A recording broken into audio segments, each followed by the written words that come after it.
And we are live. I didn't go into his other rant because it would be highly inappropriate to say such things. I'm sorry, what? Well, What? We're Inappropriate talking about how rants? the phrase sleeping like a baby. This does not mean that you slept well. This means that you were up every 2 hours crying your eyes out. You don't understand the phrasing. I should probably pull up Twitch stuff.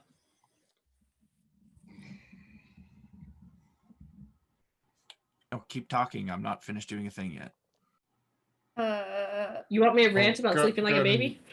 Go ahead and take us back to the starting soon and mute us all. Gotcha. You need another 5-minute musical interlude. Okay, no, we're good now. We're good now. Are we? At the, Sure? Well, that'll be up to you guys today. Well, we know how that goes. No, that'll be up to Raven's percentile dice. Is Yeah, what- that's fair. what that is. I 2. That's what matters here. It was above 50. Wow, you wasted it before the game started. Oh, that wasn't gonna That was- happen. That was the only one you're gonna get tonight. so for whatever it's worth, I had a dream last night that the dice I was going to use for the game today would not stop rolling ones. So I'm using different dice than I intended on using. Hopefully they roll in my favor.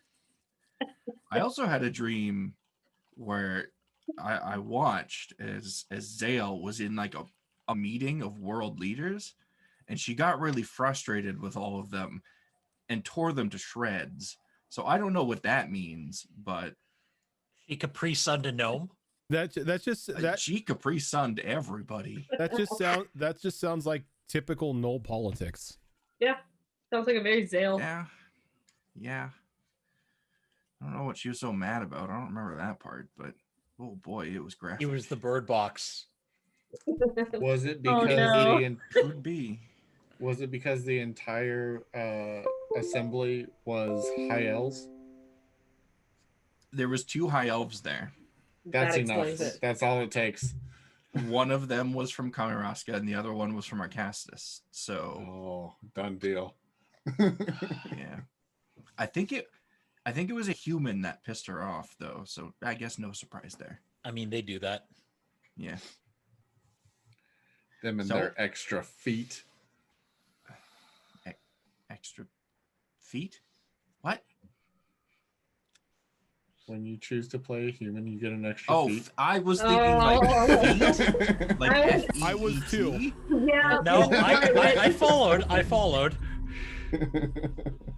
Are You we were probably looking the at only a one. different source? Yeah, book you're the only here? one. 'Cause- Yeah, I was like, That's with feet as in That's the Abominations book that you're looking at. yeah. Ah, gotcha. Siva, thank you for that 9-month resub. wait a second. Do gnolls have less than 2 feet? No, they have 2 feet.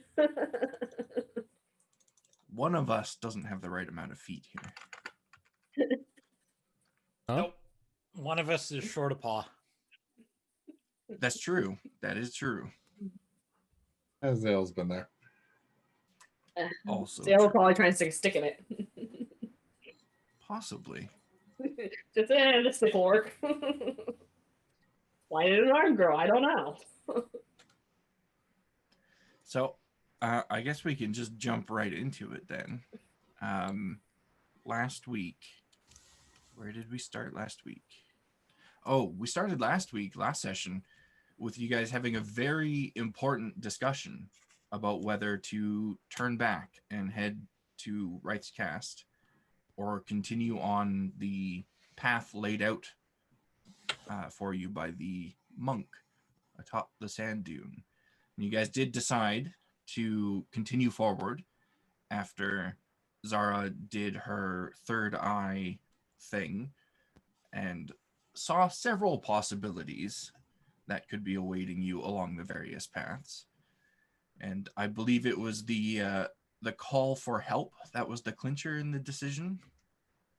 Mhm. And so you guys set out into the desert, but before you did, Zara did another bit of crazy magic and used Druidcraft, I think it was, right, to see the weather.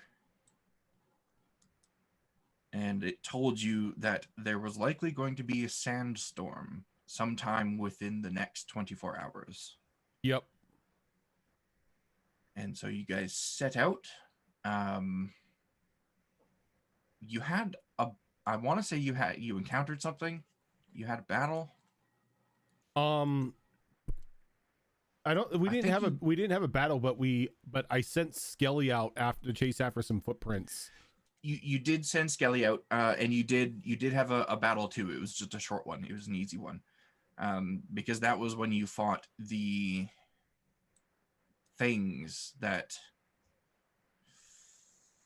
they were like spider things with a spherical body. Oh yeah, that's See right. the thing that burned a hole in my chest? That's right. That's right. Yes, the things that did that, and also the little spider creatures. Well, one of them anyway that Zara managed to spot before it did something, and the other one you guys never saw. So after you dispatched with those guys, you continued forward and found some tracks in the sand. You followed the tracks for a little while, but opted to bed down for the night. I'm getting things mixed up here. Am I not? I think we bedded down and then hit the spiders. Bedded down, then hit the spiders. That's right. I got things mixed up a little bit. You Then I did the had a fish Druidcraft for sleeping. the weather after the next rest. It was that morning. Then you followed the tracks, which led you to a camp. And in the ruined camp, you found some interesting things. The camp itself was in tatters, as though a battle had taken place there. There's strange black metal pieces kind of scattered all over the place. And you found 3 objects of note. 3, yes. One of them was a large broken sword that was embedded in the sand. The other was a little box with symbols carved into the side of it, and also one large symbol on top. It was Zara again, I believe. Zara was the MVP last session that figured out that the symbols were holy symbols. The ones on the sides were symbols for Selune and Malar. And the large symbol on top was that of Mistra. And you also detected, though I don't think you ever investigated it, not yet anyway, magic coming from a box that was toppled over next to the fire pit. And you guys did pull out the box with the holy symbols on it and open it up. And inside you found 5 looking glass type items. And after nearly not investigating further than that, you did pull them all out and find an item card underneath that had both a description of a description of what the items were, and also some technical gibberish that perhaps an artificer or someone of that type of profession could use in order to recreate these items. One other thing of note was that Yixis, I know you weren't here, Shadow Fox, but it was worth noting at the time anyway. You did I had a bunch of magic stuff dumped on me. We were trying not to use you. We really were. You did do a detect magic, which is how you guys found all of these items. And the holy symbol box had enchantment magic, I believe it was, on it. And there was another school of magic coming from the items within the box that your detect magic was actually not able to identify. Like it told you that it was a school of magic, but you don't know what school of magic it was. It wasn't one that you've ever seen before or come across before, so you don't really know anything about it. And which would intrigue me intensely. I imagine so, which is why we stopped the session there. And the box by the fire pit had transmutation and conjuration on it. So we are going to go ahead. I was going to say the box with the match that wasn't identified. That was the one that our that the looking glasses were in, right? Yes, and I didn't mention it at the time, but when you pulled the things out of the box, Yixis's detect magic was still active, so he would have seen that the box itself was the source of the enchantment magic, and the items were the source of the unknown school. Okay. I'd like to point out that the box is enchanted. The item is unknown school. Yes. So doesn't detect magic have a focus, like when you focus on an item for a round, you can tell what school it is. When you do 2 rounds, you can tell a little bit more, so on and so forth. I believe it just tells you the school of magic, but let me double check before I open my mouth. Well, I guess I've already opened my mouth. Let's see. This may be a Pathfinder. It's Season probably a 1 Pathfinder crossover thing. Detect magic, just you sense the presence of magic within 30 feet of you. If you sense magic in this way, you can use your action to see a faint aura around any visible creature or object in that area that bears magic, and you learn its school of magic. Okay. So I will let the group know that the box has enchantment type magic on it, and start ritually casting Identify on the unidentified object. Okay. So you can go ahead and do that. Everybody does know what the items themselves do, because there was a card in the box that explained it. However, Identify will tell you some things that aren't on that card. You want us to gather up the rest of the magical items before you identified? Well, you've got to do it for each item, don't you? It's not like...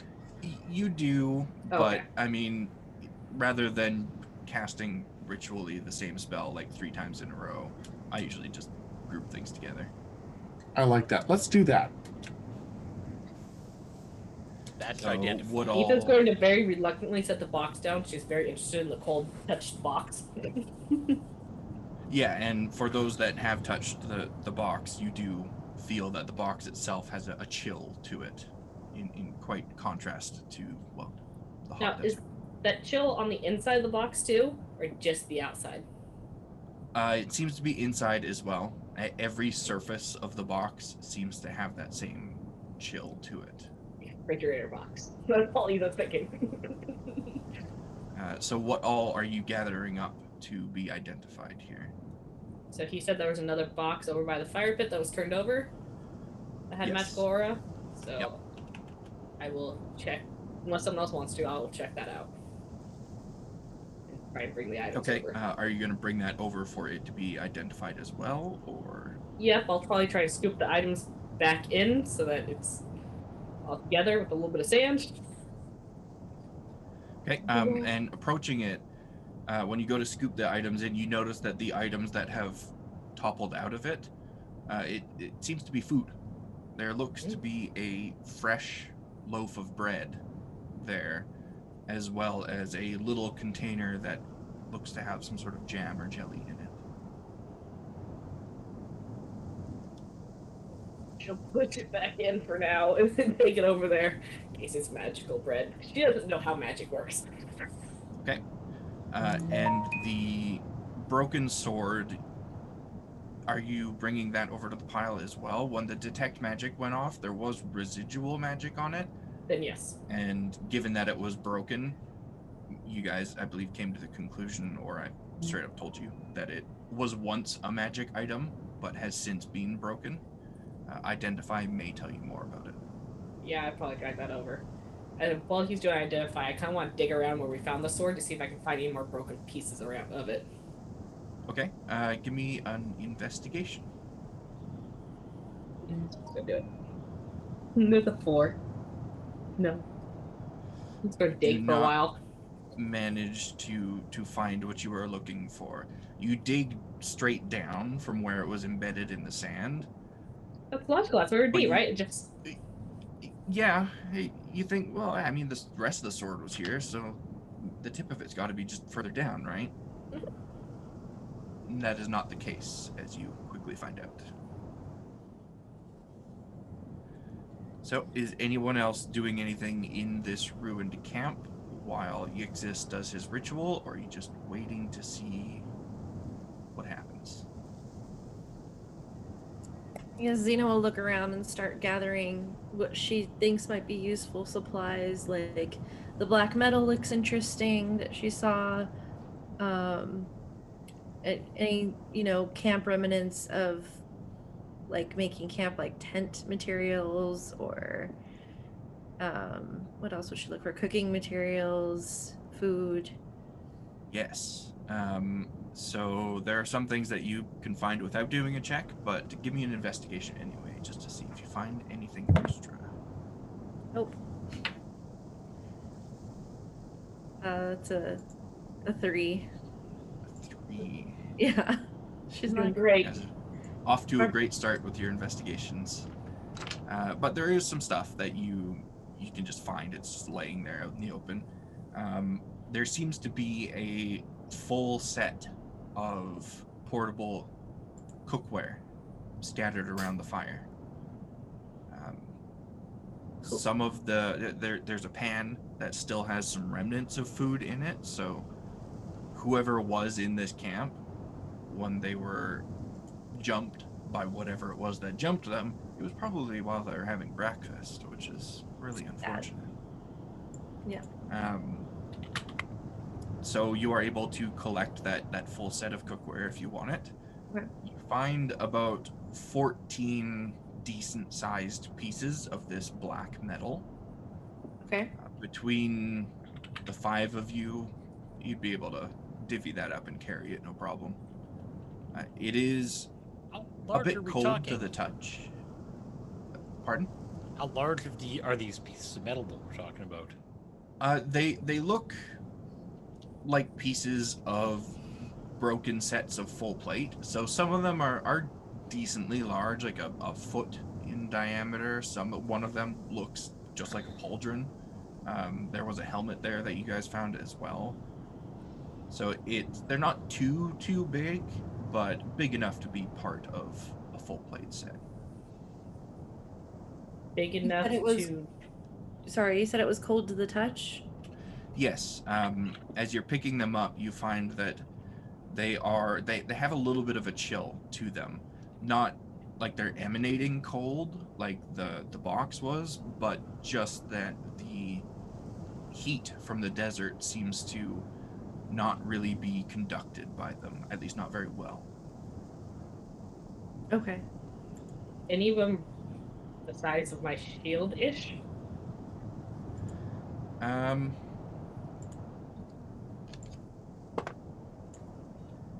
No.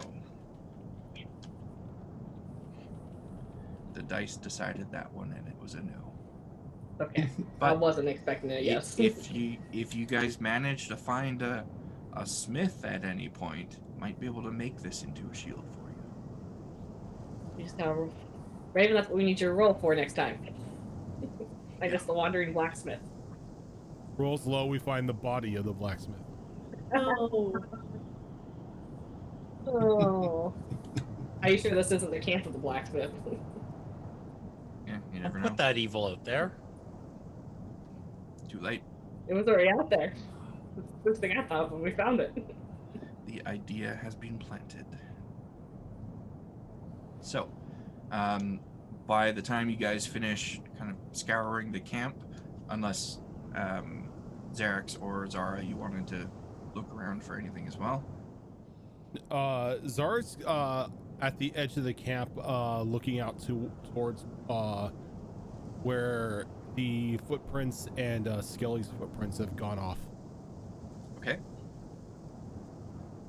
And Xerax?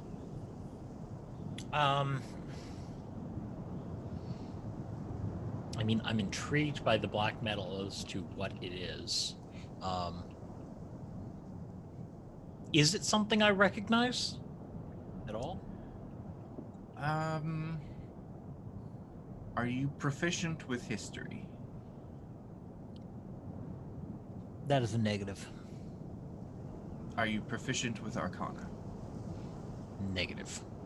Then you do not recognize it. Okay. On the pile. You guys would, however, know that Yixis is good with history and arcana, and also a pretty decent investigator. Well, then I'm going to sit and patiently wait for Yixis to be done chanting and pointing and drawing symbols on things. Throw it in the pile. Okay. When you sit down, roll me just a straight d20, if you would. Me? 5. Okay. Your dice hate You you sit- you so sit much down. in this campaign. And it's a different set of dice. Okay. They're just Yeah. determined. You sit down and wait for Yixis' ritual to finish. And it's only a couple minutes before you are finished with your identify ritual, Yixis. And the first thing that you identify on the list is the broken sword.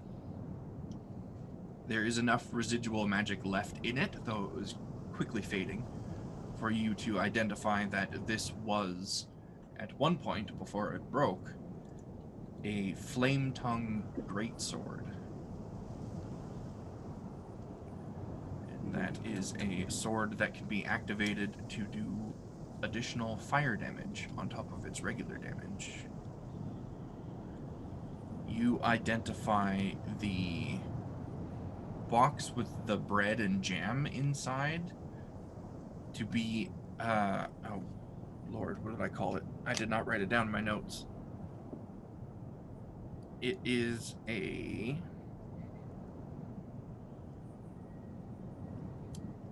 oh wow, I'm original. I called it a food box. Great.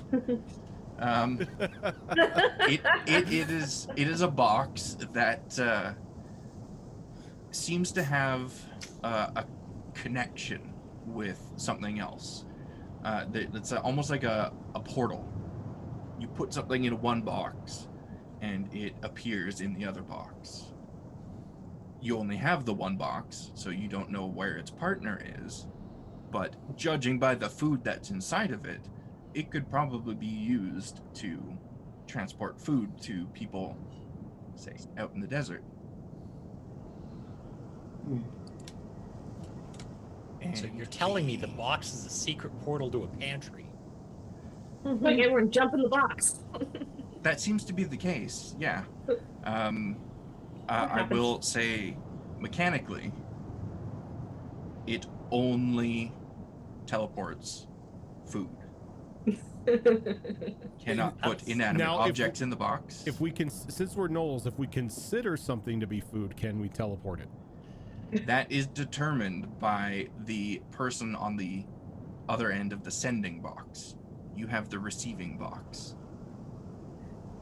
You cannot. So I stuff can't a stick my gnome muzzle in. in to look for more food. No. You cannot. I mean, you can, but No. your muzzle will just hit the bottom of the box. The way the Must have box gotten it. works is, as long as the lid is closed, then something can be sent to it from the partner box. And Yixis again, you don't know where the partner box is. must be wrong. There's no portal in here. I just hit bottom of the box. It only works when the other side's closed. No, I hit box. There's no portal in here. Sure. And so the last things on the list here, the box that the looking glasses were stored in it's just a regular box, though ornately carved, with an enchantment on it that just makes it chill to the touch. There's nothing really beyond that. If anything, it's probably just an aesthetic choice. Though, what kind of person has the time or perhaps money to have something enchanted just for aesthetic purposes, who knows? I That mean, can it be would, pretty pricey sometimes. it'd be really nice if it was a hot day out. Just rest your head on the box. Yeah. Sounds pretty Arcastan to me. I mean, refrigerator box. It's now a refrigerator box. This is still your work. Absolutely frivolous, and I agree. And the things inside of the box, I did send you guys that information on Discord at the end of last session. The looking glasses, there was 5 of them. They are called Vital Speculum. And just read over the info again real quick. You can use a bonus action on your turn to look through the lens of one of these looking glasses. And when you look at creatures through it, any creature that is near death at 1/4 health or below will be outlined in a red aura, but only when viewed through that glass. The glass also has a single charge, and you can use an action to expend that charge, targeting a single creature you can see and forcing them to make a DC 17 Wisdom save. On a failed save, all status effects, abilities, or spells currently affecting the creature come to an end. The item regains its charge every 3 days, or when you are struck by a critical hit. Use that against the cubes. Did you say you sent that to us in Discord? Yes, I can send it again though if it's Yeah, I don't see it on. too far to scroll back. Yeah, It was buried pretty it's good. in there. I found it.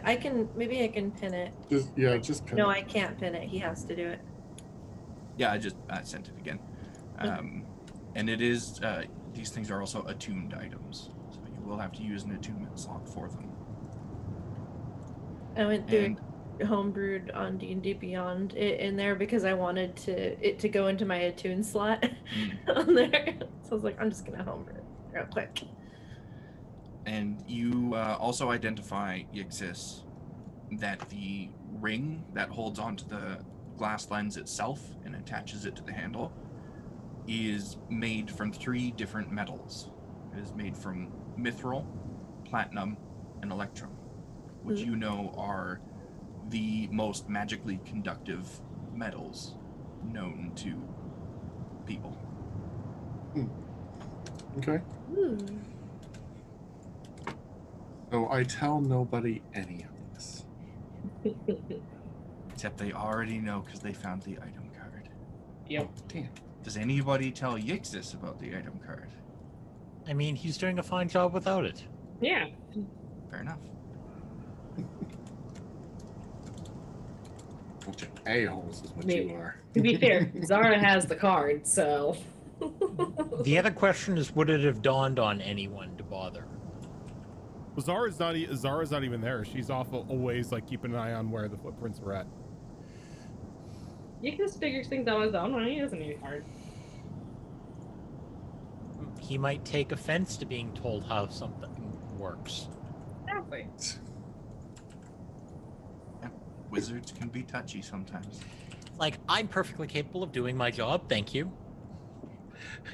He has a purpose. We don't want to take that purpose from him. Those sound like something a wizard would say. All right. We love you, Okay. Yixis. You We'll have see how it is. identified these items. Are they being dished out, or is one person just scooping them up and taking them with? If no one's gonna stop you, Ethan's going for that cold box. Well, Xena already took one of the lenses. Yeah, Yeah. Zara She did. thought Zara did too. sneakily. I want the box. You guys have lenses. I want the box. Well, there's one lens each. Yeah.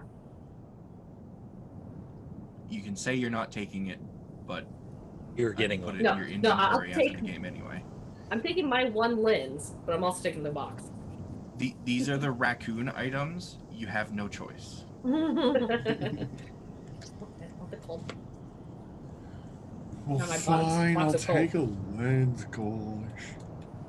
You don't have to use the lens. You just have to take the lens. How big are the lenses? Just They're like standard magnifying glass size. okay, so like Sherlock Holmes type magnifying glass. Yeah. that. Oh. They're I not was a thinking- monocle, and they're not like a 1 foot wide lens. No.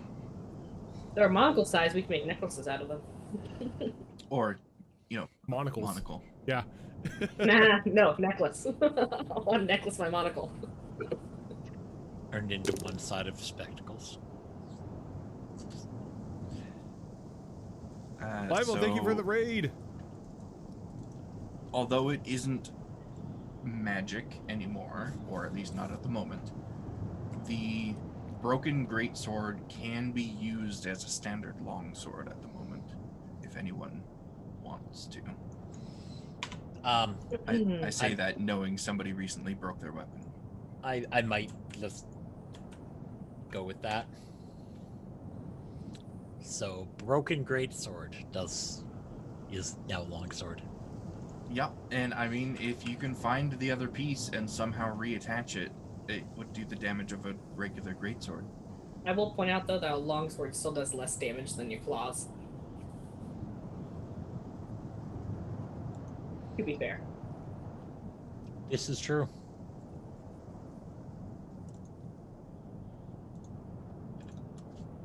I get the feeling in this campaign, Fox just wants us to not use weapons. There are two rules that I live by when DMing a game. It's take their stuff and break their stuff. Mm-hmm. Stuff You've done also- both. and take their limbs. I mean, there's that too. That'd be your stuff, qualifies right? under stuff. Your claws are weapons, so taking a limb counts as take their stuff. Now, see, Also, retribution. I'm on the other hand of give them stuff, have the stuff take their stuff. You know, Do Goddamn not Jade speak of Goose this. statue. So, what are you guys doing from here? This was the first leg of the day's journey. So you do have 3 more travel rolls for the day, should you choose to take them. I will. Well, first of all, when I finish the identify ritual, I am finished talking about what's all there. I see that Zara is sitting there with something. I'm not sitting anywhere.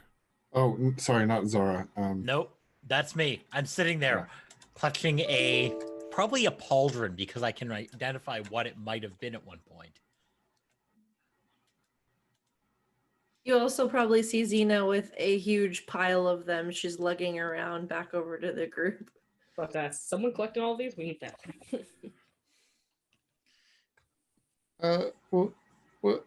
What's that? That's what I was waiting for you to tell me. What is it?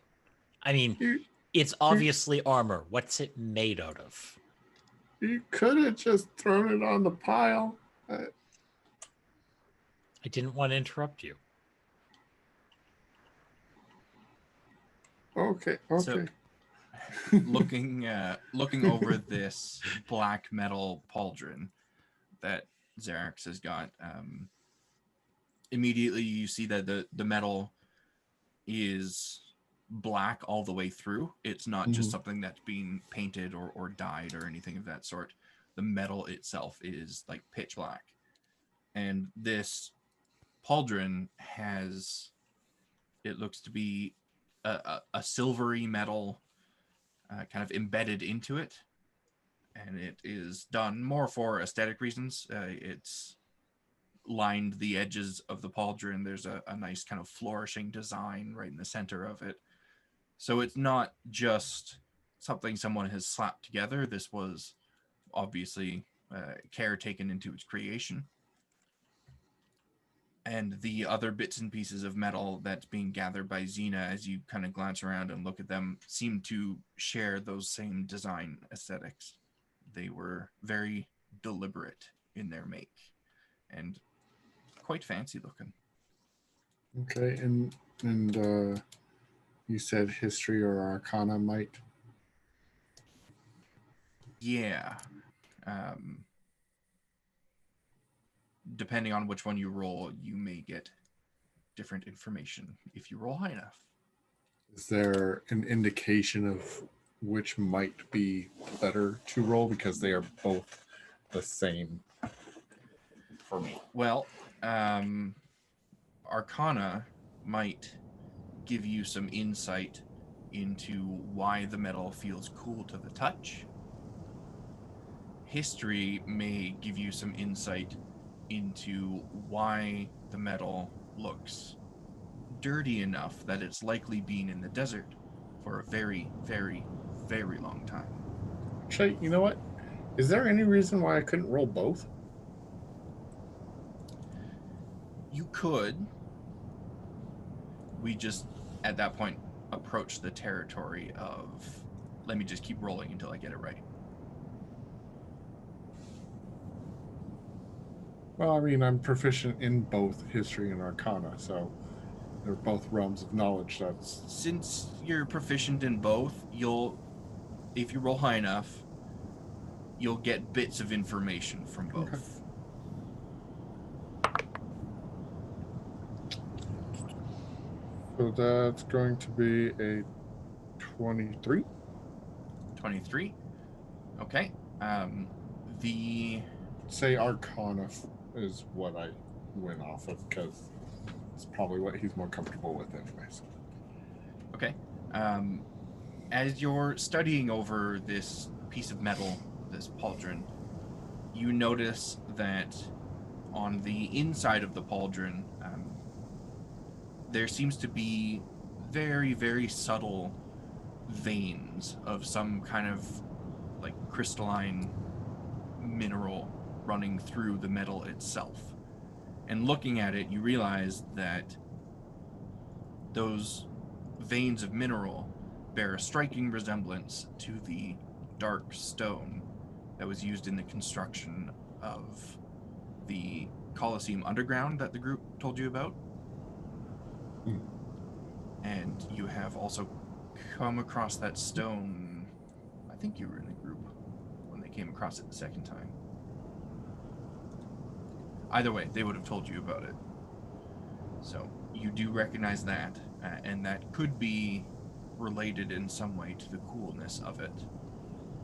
You also have heard stories about rogue metal men roaming through the desert. Not Arcastan make, but similar to their Warforged or Gearforged, whichever one it is they use. I always mix them up. These metal men that you've heard stories of are always pitch black in appearance, save for a glow that emanates from within the armor itself. Sometimes it's an orange glow, sometimes it's a fiery blue glow. Nobody really seems to know where these metal men come from, but they are very obviously powered by some sort of magic.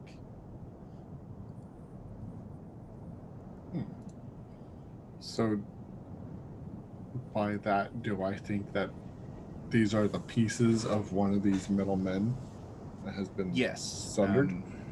Looking at the various pieces that have been collected, it looks like there was a battle with probably multiple of these metal men, and that broken sword was in fact one of their weapons as well.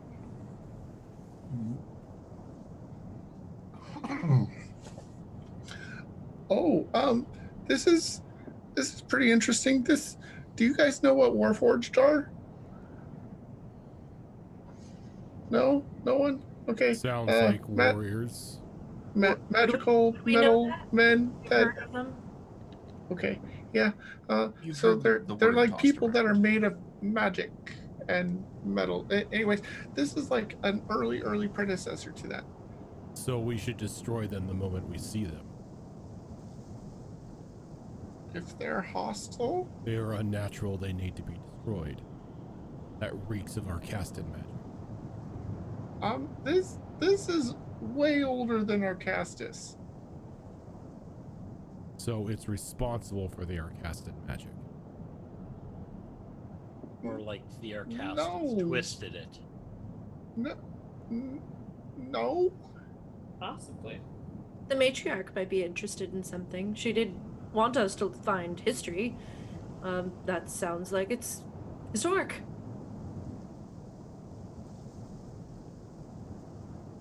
Might be useful too. She likes magic. So we take it back. Try and collect.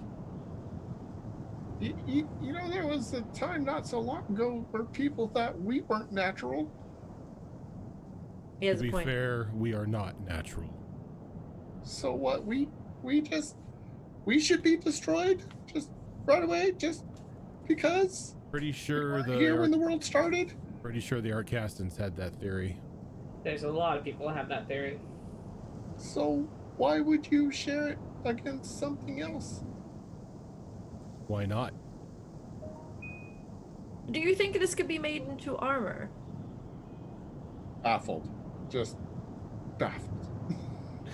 I think we could at least take it back to the blacksmith so they can check it out.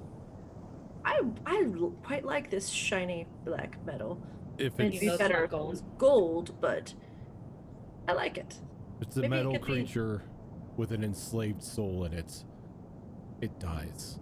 Well, not anymore. Now maybe it could be useful to me. We do scavenge things, don't we? Why would you want to desecrate your body with something like that?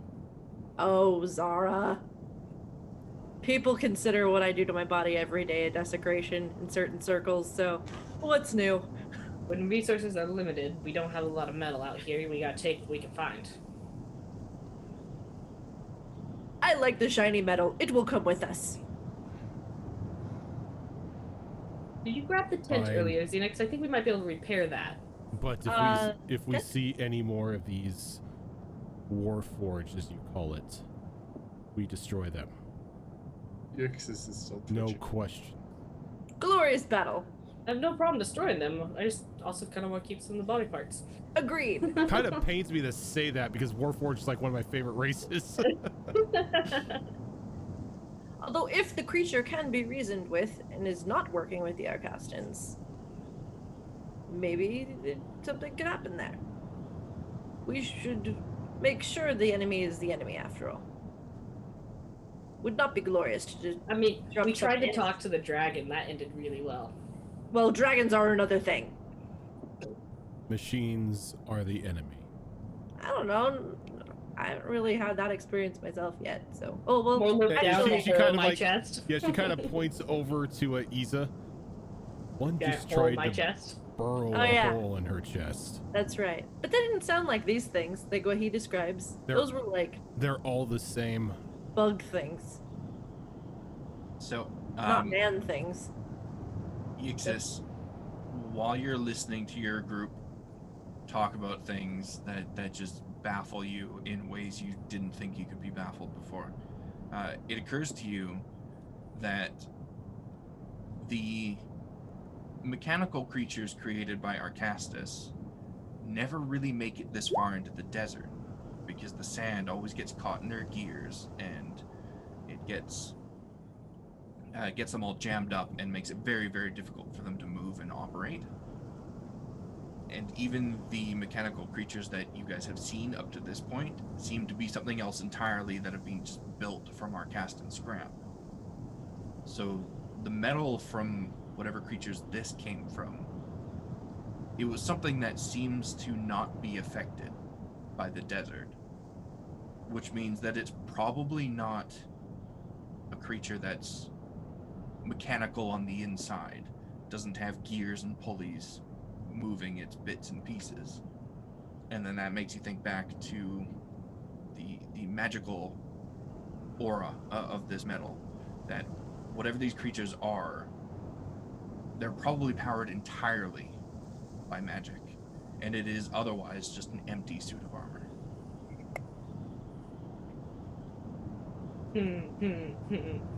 Thea's gonna love that knowledge. Yeah, but at this point, I don't know if Yixis would or would even know how to share that with you guys, That's fair. considering the first response was not natural, destroy it. No, that was coming from a druid. Oh, that had nothing to do with being a druid. She hates Arcasta, or Arcastus, and everything from Arcastus. Fair. I mean, the war was still raging when she was born, so. Looking at the stack of stuff Xena's collected, does it look like we could take it with us, or does it look like we got way too much stuff packed up? There was, what did I say, about 14 pieces of the armor? 14. Between the 5 of you, you'd be able to carry them. If Zara was willing. Is there anything that looks like a head?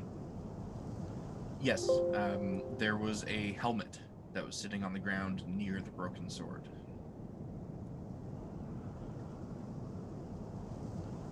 I'd like to study that to see if there's any, or like if there's a head or a noticeable chest piece, like see if I can discover any like runes or writing that might have been the means of enchanting this.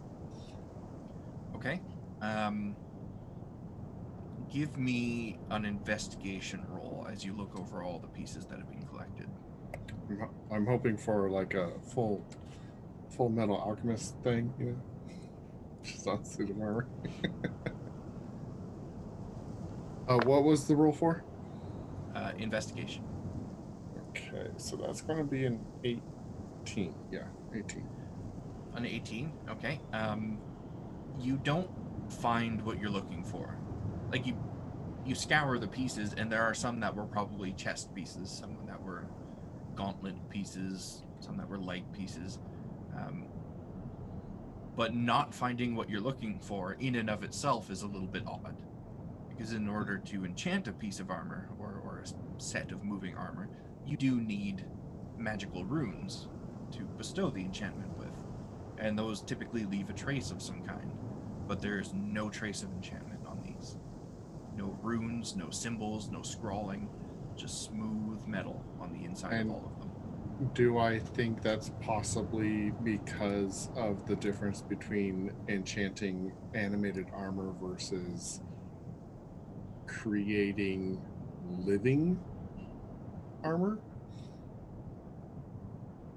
With the information that you have currently, it is difficult to make a determination one way or the other.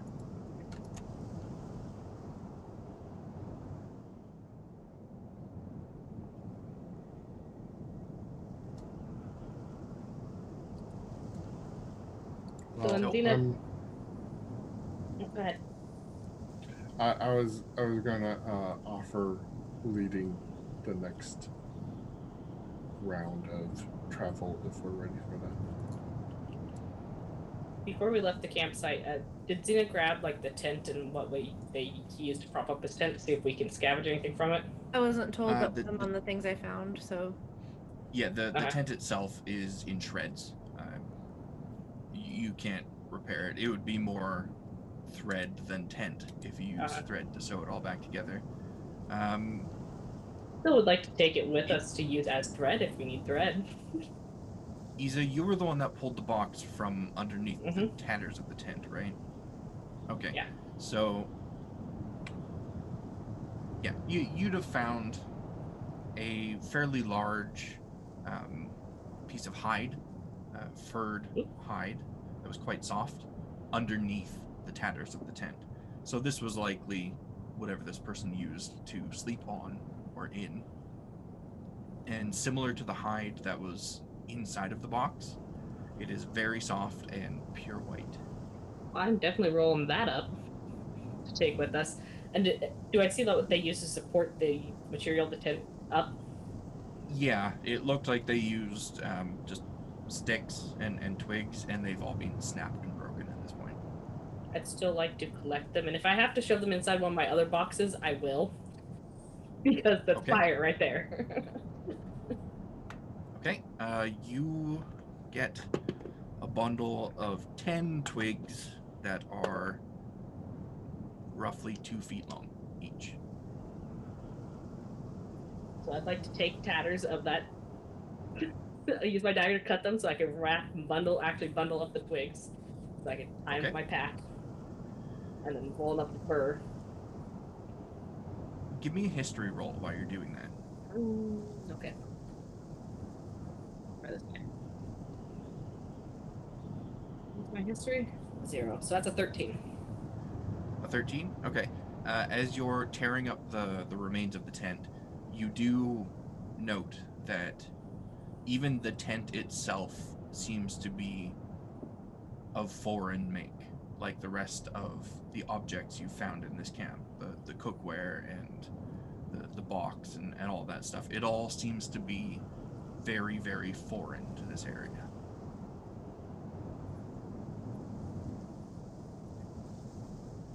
All I wanted to do before we leave.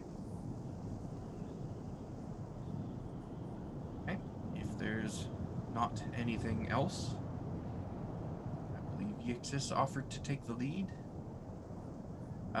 Zara, do you point out to Yixis that you found the tracks that Skelly left? That Skelly left, and that whatever Skelly was following left. Yes. Yeah, because the humanoid footprints and large canine footprints are there as well, with the Skelly footprints.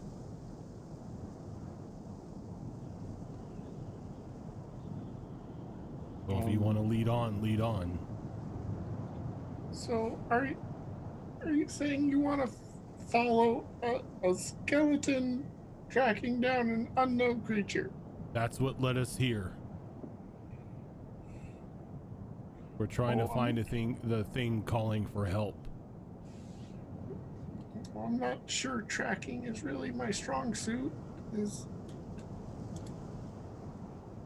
Just Actually- follow the tracks and Actually, just points out the tracks like on the dirt.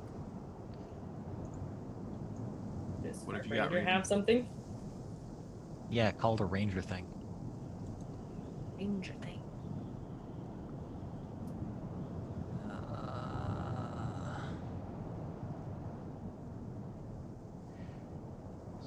Yes, I think this applies.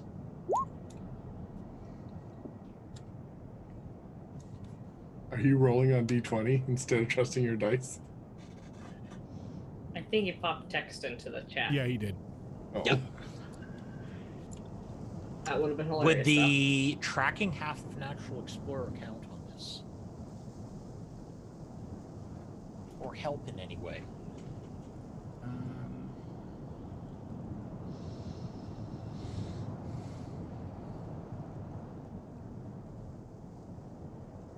Yeah.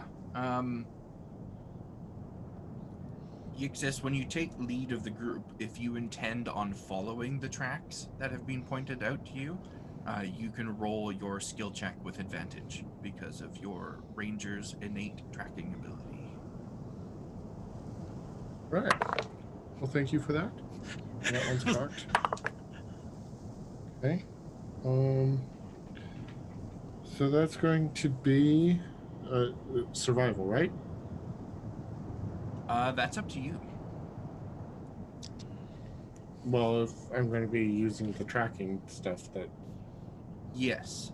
If you were just doing it on your own, I'd say you have to use survival. But because you can rely on your ranger to handle the survival part of it, you don't have to use survival if you don't want to. Okay. Well, I'll try to do something that still makes sense in that ballpark, though, and do either nature or investigation, which are both +7. So 26. 26. Okay. And follow up with that percentile. Can't help you with that. You can't have percentiles advantage. Can I mean, have you don't advantage on want Raven to percentile? interact with your percentile in any way, anyway. This is true. 75. 75. Okay. With the assistance of Xerax and also Zara at this point, since they both can spot and follow the tracks quite easily, you travel forward, and it's a breeze. Well, why do The I feel desert this is remains. a teaching the pup how to track montage? It kind of is. You start to like stray off the path a little bit, and Xerax kind of gets your attention, pulls you back, and explains a few things about how tracking works and the direction of footprints. In Zarek's fashion, it would probably be more creeping up behind and turning his head the direction he's supposed to go, and being like, that's what you're following. And so you're pretty confident that you've got it, and so you continue forward, and you find the ground underneath you starts to go from soft flat sand to more of like a sandstone underneath, so the tracks get a little bit harder to follow, so you lose them a little bit, and then Zara comes up and points you back in the right direction and explains how the slight breeze in the area has just shifted the tracks a little bit, and you're actually still on the right path. And Every now and then, when he starts like getting off the path, just swat him in the butt with a quarterstaff. yep. So it's a fairly easygoing educational experience for you. While we are traveling, Ethan's gonna go up to Dina.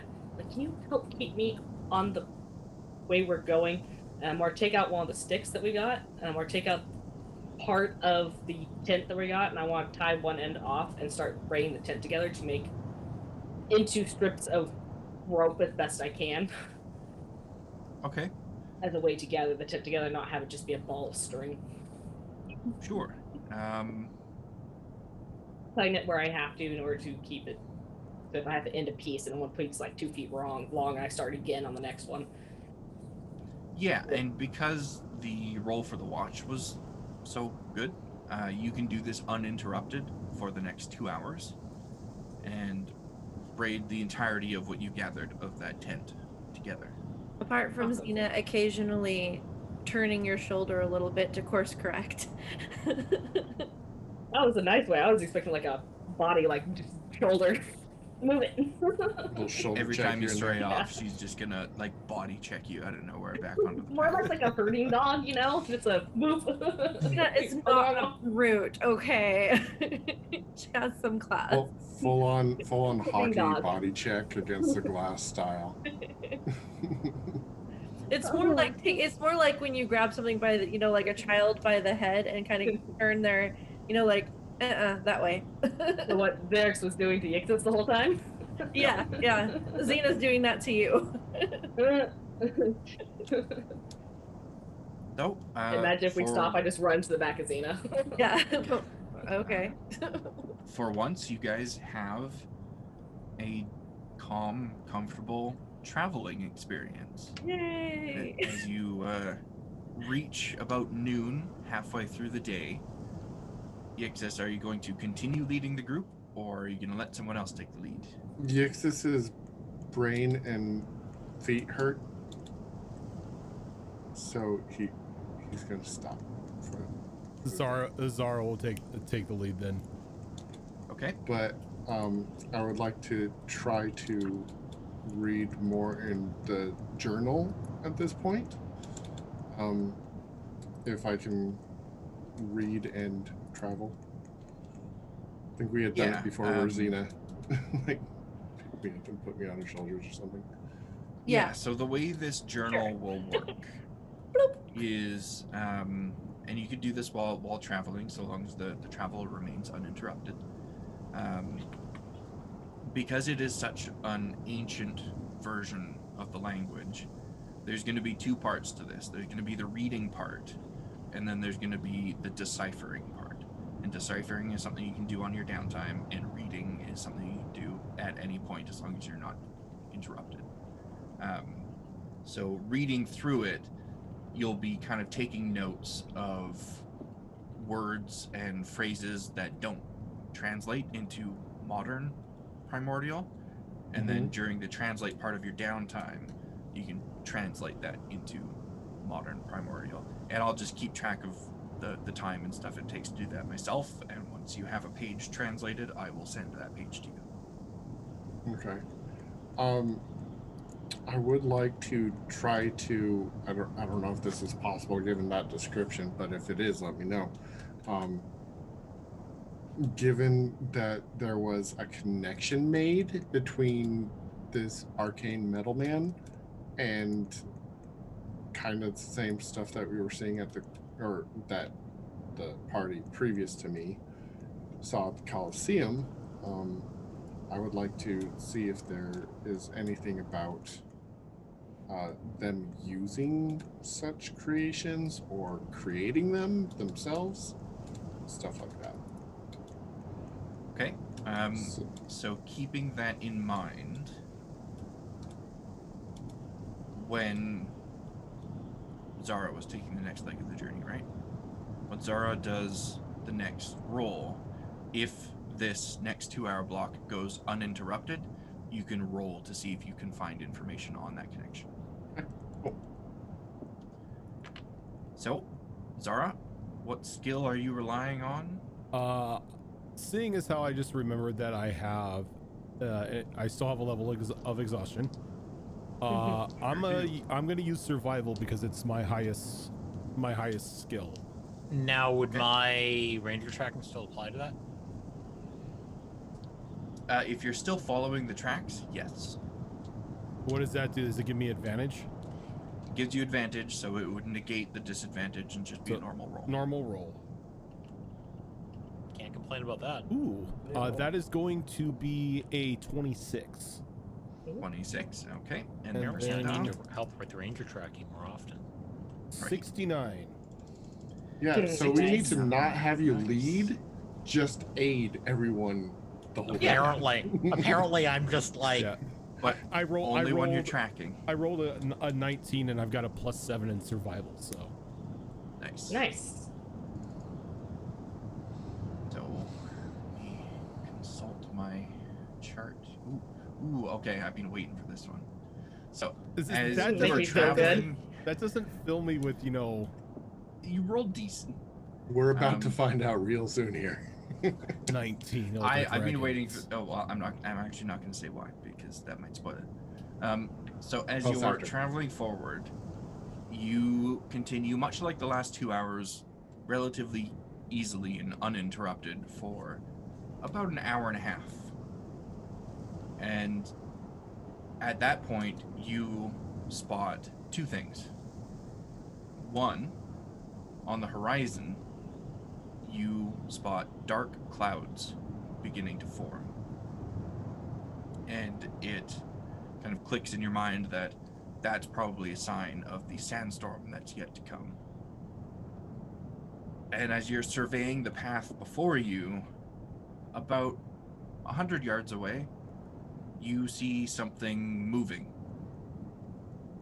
across the surface of the sand. And it looks to be a humanoid of some kind. At this distance, it's really difficult to see any particulars about them, but there seems to be something strange in the way that they're walking. You'd have to get a closer look to determine more. And Xerix is right next to me, right? Since Yes. I'm gonna Zara's gonna point that the strange moving humanoid off in the distance out to him.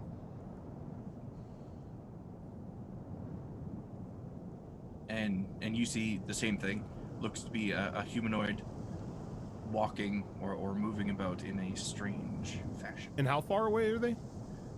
About 100 yards, which in feet is, let's 300. go with that. It's one football field.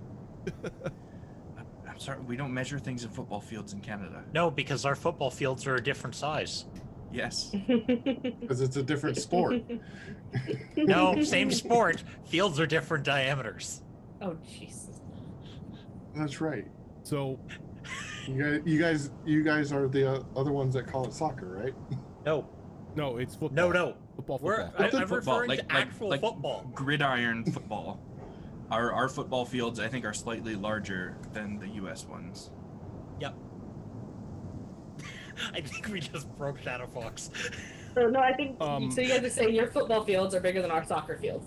Ugh. Is that what Now we're I'm going with? confused. So I don't can I Okay, tell so how he's long? about like 3.7 football fields away from you. Gotcha. Metric football 3.7. That makes perfect sense now. Can I tell from the dark clouds how soon or how close the sandstorm is to us? Likely several hours away. Still. Okay. Okay, that's good. So Zara's gonna turn and look behind her, to Xena, and like motion towards the creature or the humanoid moving strangely down about 3.7 football fields away from us, and she's gonna start running towards it. Xena will start booking it with Zara. And I think Izix is still on her shoulders. Oh, we're going. I'm gonna follow because I see them running. So Yixis is on her shoulders. He falls off. Make a dexterity save to see if you can grab onto her ears before you fall off. Hey, that was way better than I expected it to be. 21. Okay, Xena, you feel a sharp tug on your ears and you realize you almost lost your passenger. Snarl. Oh, right. Sorry, mate. Or no, she's not British. Sorry. Little one. Wrong character. Wrong character. I have a lot of them right now. Don't hate me. Trust me, So, I know the feeling. I assume Xerax is following the rest of the group. Mm-hmm.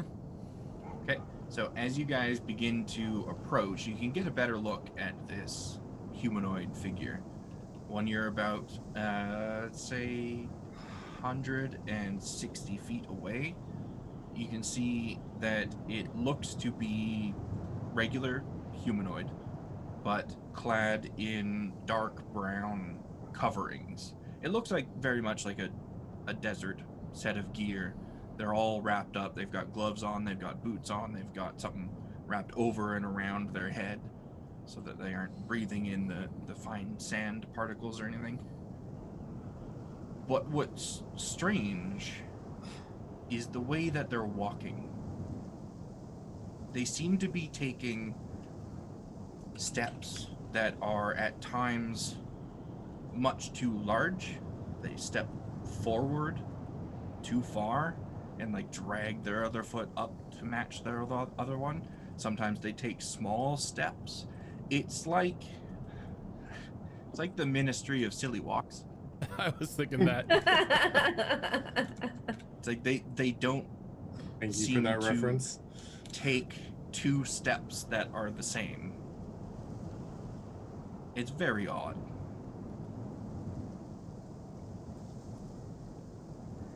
And it doesn't look like this is happening because they're injured. There Just doesn't looks- seem to be any signs of injury, no obvious ones anyway. Just in case, I'll take my looking glass. You look at them through it and they do not glow, so they're not at 1/4 health or below. As we're running, Xena's gonna turn to Zara because she's the one that got her attention. As we're running, and be like, "What's the plan here? Are we talking? Are we immediately fighting? What did you see?" I suggest we talk. Don't know who or what it is. Could be the reason why we're out here. Oh, sure, talk to them, but destroy the magical people. Oh, shush, pup. It just looks back at the pup. You're damn right. Which direction is the wind blowing right now? Towards us or away from us? The wind is blowing. Let me look at the map here. Which direction you guys are headed? You guys are headed south. The wind is blowing in from the southeast. We're heading, so we're almost going into it. Can I try to turn my nose into the wind a little bit and see if I can catch scent of what this thing might be? Whether it's maybe another gnoll, if it's undead. It does have a distinctive smell. Sure. Give me that perception check at advantage because of your keen senses. Perception, that is a 22. 22. It does not have a scent that you're familiar with.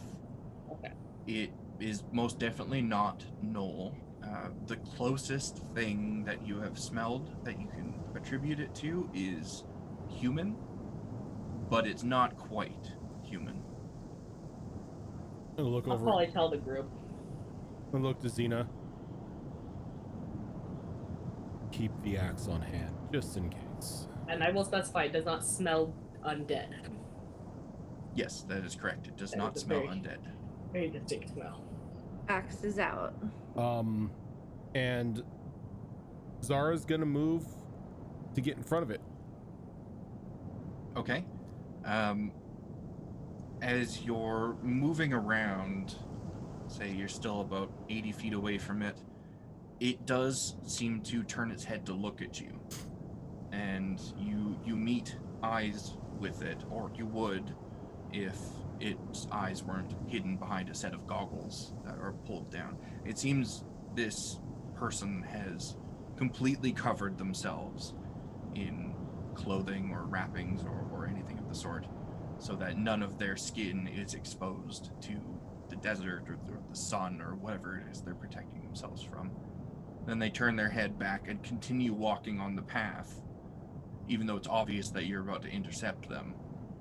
And when you finally come around, you're about 30 feet in front of them, and they're still moving forward towards you. Like, just hold up a hand, just signaling them. And when they get to about 7, 8-ish feet away from you, they stop, and when they do, they take one big step forward with their left leg, and then drag their right leg up next to it, and then almost like lock their knees so they're standing straight up and rigid. And then they give a very extravagant bow to you, but it's like far deeper than a bow should be. It's like they're trying to almost touch their toes with their face, and then they like snap their back upwards and look at you. So when Zara broke off to go in front of them, Isa wanted to break off and go around the back so that we're flanking, just in case. Okay, yep, easy enough to do. I swear, Wow. is this gonna be another like 4 kobolds in a trench coat thing? Yeah, Xena will get into a flanking position as well, somewhere in a circle. Okay. Your leg okay there, traveler? My legs are just fine. I've got regular human legs, fine and dandy. Can I insight check that to see if Isa Are believes you that? sure about that? Never seen a human drag their right leg before when walking. I believe you. Have you seen many humans, traveler? I've killed many humans, so yes. How do humans walk? Normally 1 foot in front of the other, not 1 foot dragging the other. That is what Well, if you a have to regular ask. human was doing. 1 foot in front of the other. Zara, have you ever And- heard of a human calling themselves regular human? Sounds unusual.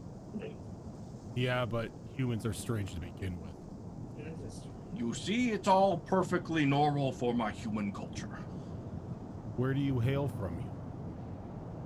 I come from South Human City. Love it. South Well, now I'm just skeptical. Human City. Xena raises her That's eyebrow. right. And where Is it- is South Human City located? Why, it's right over there, traveler. And he points to the northwest. Can I kind of ease in close and try to take a better smell at him now that I'm closer? That's not south.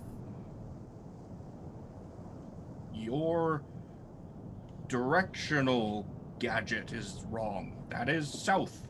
It is where our colony is, our city is located. Colony. It's another word for city we humans use. I So see I rolled a 22 insight. human Okay. from South Humansville in the northwest.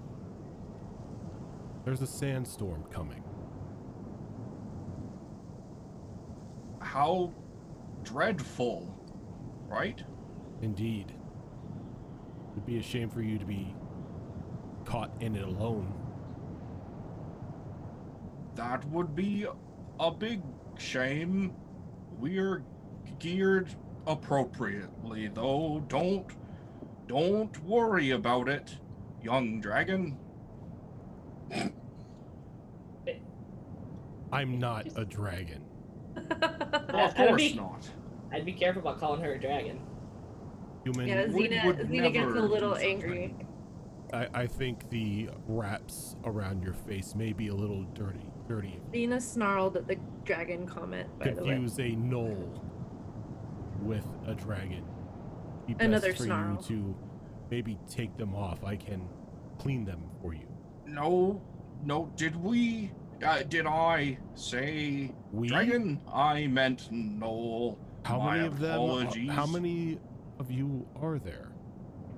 Just me. Just you. That's Normally there are 2 humans to a body.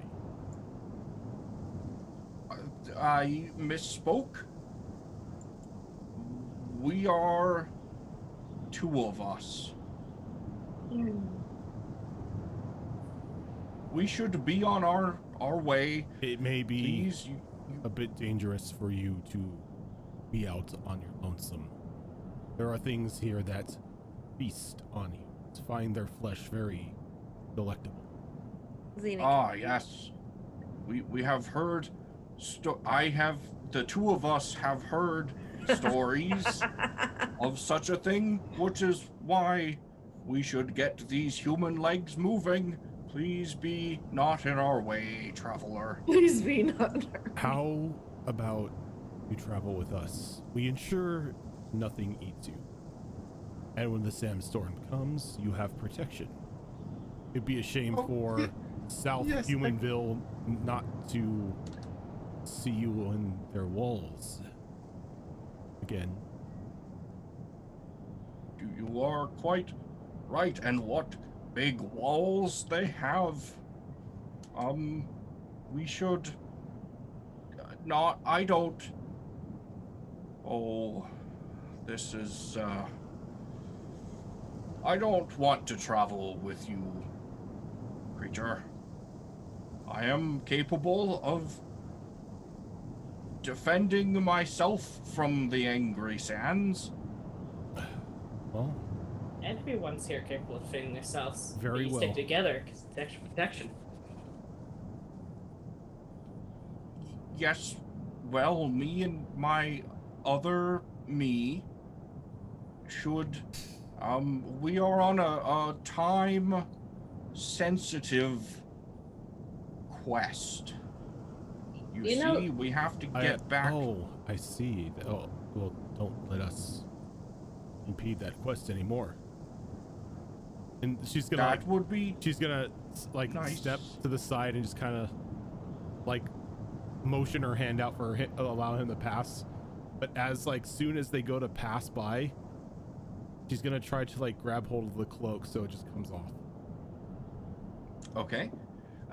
So as soon as you step by, this creature does begin to move forward in the same strange fashion as it was before, but trying to move faster than it was before, and it's kind of tripping over itself a little bit. Give me a sleight of hand as it moves forward versus its dexterity. Okay. It's gonna be a 21. 21 certainly beats the 17 that it rolled. So you do grab onto a looser piece of linen that's wrapped around its torso as it moves by you. And are you giving it a tug, or Pretty much, just it's trying to stop the creature? no, it's pretty much it's there to provide enough resistance to where it would try to pull it off of them. Okay, so you grab onto it, and it continues moving forward. And this is a piece of fabric that's like wrapped around its torso. And as you hold on to it and it moves, the fabric like pulls through it almost and comes right out the back. And then it all begins to unravel quite quickly. And it just slumps to the ground as this humanoid form slumps with the fabric. And as soon as it hits the ground, it like bursts into a large pile of very small spiders. It's And spiders, they just man. scatter. That's creepy. Were these like the They mechanical scatter going spiders? every which way. Nope, they're just small black spiders. Oh my god, it was a hive mind of spiders who thought they were human. They're humans. And after a minute or so, all the spiders have scattered, and its former clothing is just laying in a pile in the sand. I would like to try to talk to the spider hive in Primordial and say we could help you if you want before they all scatter.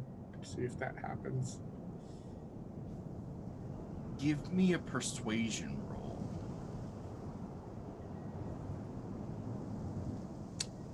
This should be fun. +1. Better than my -2. 13? 13. Maybe one or two of the small spiders stops for a split second, but then they continue to scatter, and eventually they are all gone. Blame them. South Human City. That's one for the notes. Take notes? You don't? No. Xena's very confused. She just kind of sits in the sand and just scratches her ears a little bit, sits cross-legged, looks at the remains of the spider creature, looks around to make sure there's no more spiders, and then we'll just kind of wait. Would she doesn't know what to do. would Zara have like any inclination as to what exactly just happened?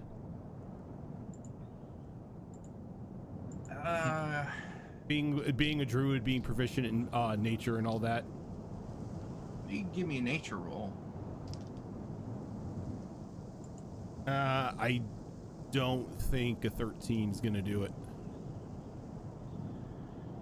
You have not heard any stories of things such as this, encounters such as this.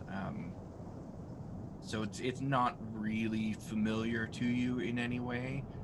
Your best guess is that it was some sort of hive mind of these spiders, this colony of spiders, that somehow led them to being able to A, walk around, and B, speak.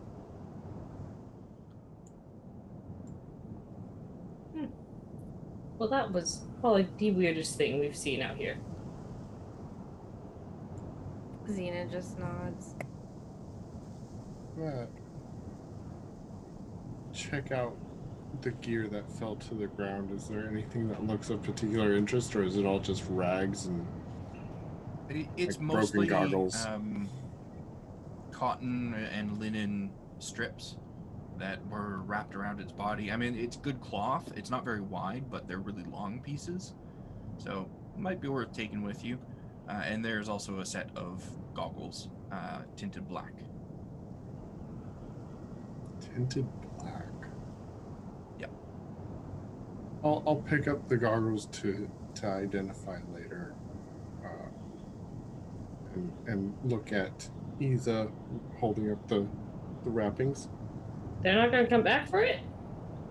I mean, they might. More look at Zara. What? Should we take the clothes?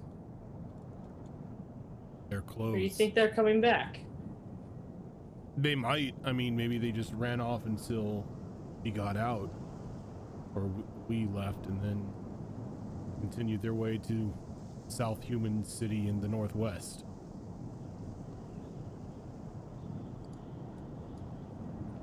I mean, there's no reason why we should take this stuff. Just leave it here. Oh, it's good cloth. It could come in handy.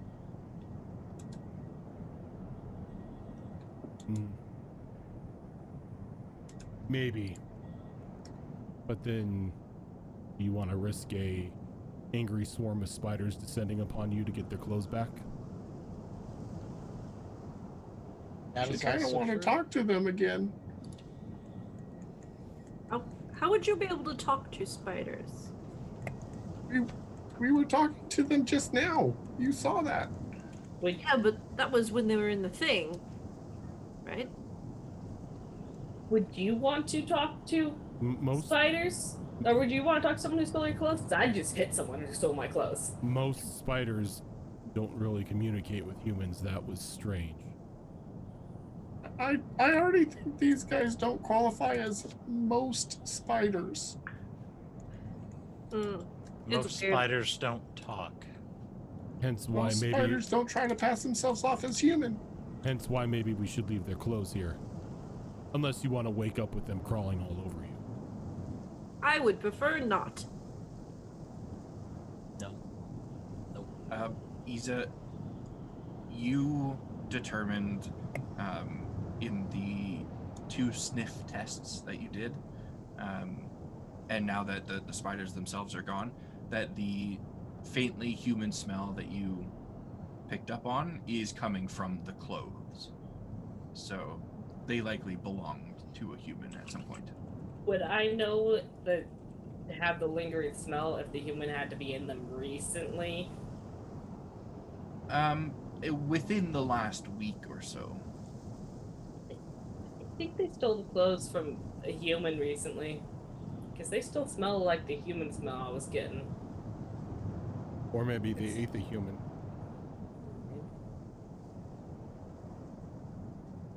I mean, I've heard humans pretty tasty.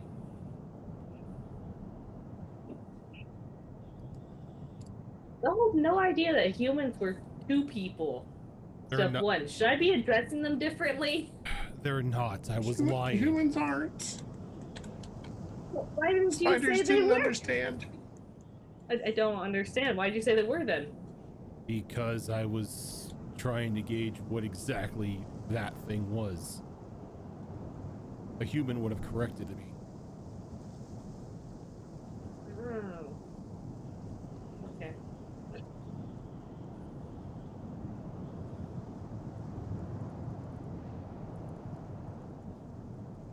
Well, we can take the clothes or not. They probably will just steal other clothes from other animals.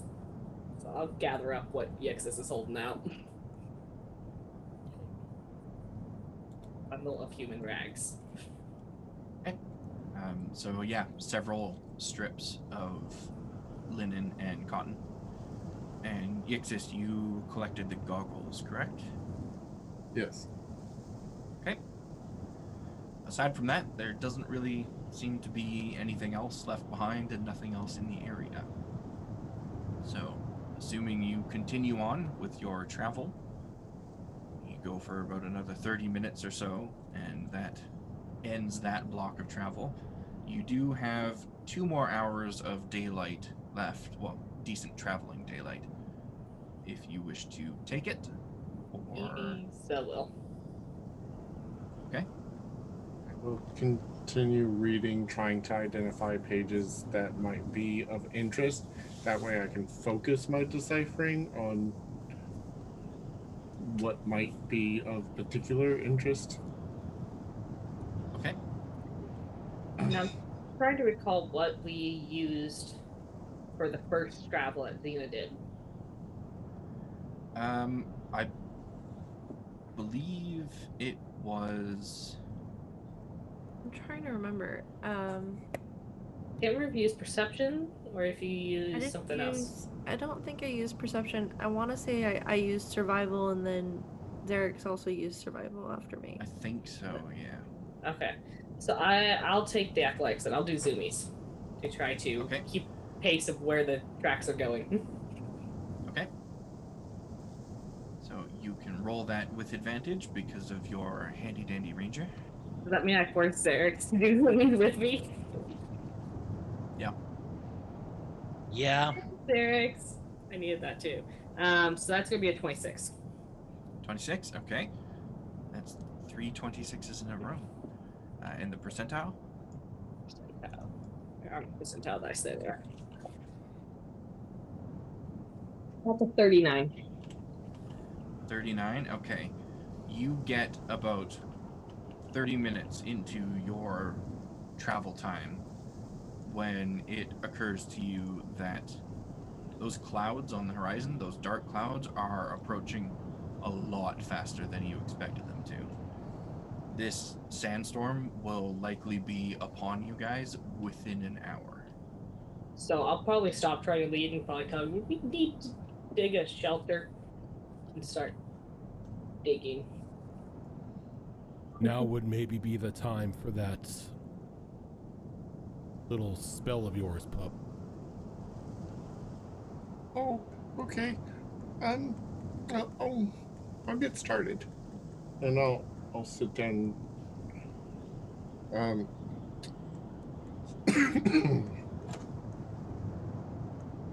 Do we have like a closer time estimate? For before the storm hits you guys? Yeah. Just within an hour. Given that it changed so drastically, so suddenly, it could change again and either slow down or move quicker. So at its current pace, you can safely guess anywhere between 45 minutes to an hour and a half from now. We should most likely find a spot we can either take shelter in, or make a burrow and do something about putting a cover on it. I think the pup said he had something to protect us. Do you now? I think he told us that last night. Is that what Zara was referring to? Mm-hmm. The Yeah, dome. I mean, it can help us from the storm. It's not infallible, but I mean, it keep the sand from ripping us apart. Sounds better than risking an impossible den. We could dig a den and then you could put it in the den. Would that help? And what if the den becomes buried in the snow? No. And we There's get snow to do coming? suffocation rolls. Not the snow, the sand. Well, I mean, basically, it's like a big bubble that after 8 hours pops, and so if it's buried under sand, then sand would fall on top of us. But I mean, we could always, prepare ourselves and then dig our way out if that happens.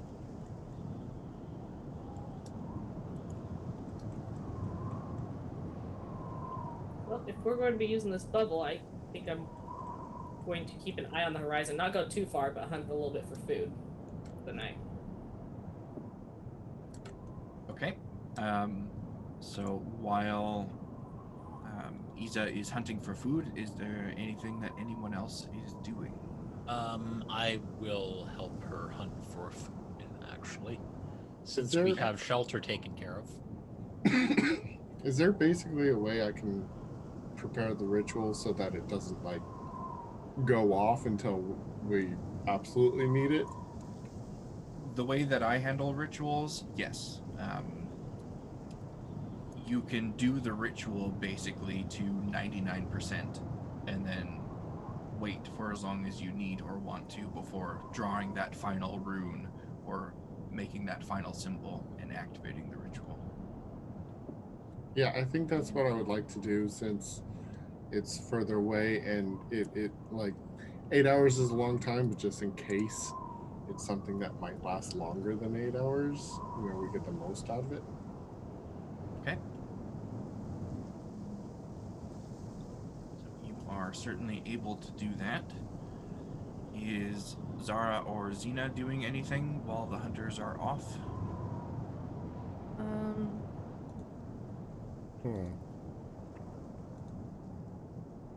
Yeah, she's Oh, not my bad. so much a hunter person. She's gonna be keeping an eye out on the surroundings for any other kind of danger coming around. 1,000,000 spiders in a trench coat. Yeah. So yeah, she's just kind of staying with Zizix and Yexis. Ixis, sorry. Oh god, Wrong. Zizix is That on. would be bad. Not Zizix. We don't need Yixis. Zizix here. You know, we need to stop having names that have Zizix and they're freaking anyway. But yeah, just kind of protecting the pup and keeping an eye out on the camp. Off to Okay. Zanzibar to see the Zanzibarbarians. As you're keeping an eye out, you do notice that there are a lot of small insects and lizards and stuff of that sort moving away from the direction of the sandstorm. So they feel it coming just as much as you guys do. But other than that, nothing is really stopping or making any effort to interact with you guys. As the bugs pass by, any larger beetles, Xena's gonna try to gather up while she's keeping an eye. Since Okay. there's more before. Give me an acrobatics or athletics roll. Your choice. Okay. 21. 20. Athletics. Oh, okay, and max roll on that die. You managed to collect 12 decent-sized beetles and lizards and little bite-sized snacks. Yum yum yum yum. Okay, and hunters, if you would give me a survival roll each or one at advantage. Your Oh, choice. let's go with one each. See what happens. So other than Derek's can have advantage because he doesn't roll this very often. He'd like. Oh, sure. Yeah. Derek's can Survival, do you it said? advantage. Yes. 17. 17? Okay. In your travels, you guys also notice the same thing that Xena did. A lot of the wildlife, if you can really call it that, is fleeing the area. And Xerix, you happen to spot a large scorpion emerging from the sand.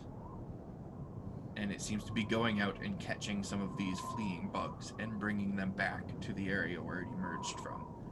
So you kind of ready yourself the next time it starts to emerge and reach out, grabbing it from the tail as soon as it does so it doesn't sting you. And this is a big scorpion, about a foot in length. And as you're wrestling with this thing, you kind of get the idea that maybe it's coming from a den and maybe there's more in there. So as Xerix is wrestling with it, you start digging out the den, and you do indeed find a clutch of about 6 smaller scorpions, ranging 6 to 8 inches in length. It's family. And you guys manage to catch them, subdue them, kill them, however you want to handle that, and bring them back to camp. Just boil these. Kind of like lobster. We had the water. While we were on the way back, we noticed any rabbits or anything furry that's running by to try and escape the Nope. Nothing that you're used to seeing when you go out hunting. All of those creatures are probably smarter than bugs and just bunkered down within their sandy homes rather than trying to flee. Alright. Nice job killing that, those Erics. That big one by yourself. Take care of the little one. So, you've got your food. You've got your ritual prepared. Is there anything anyone else is doing, or are you all just awaiting the arrival of the storm? I don't think I got anything to do.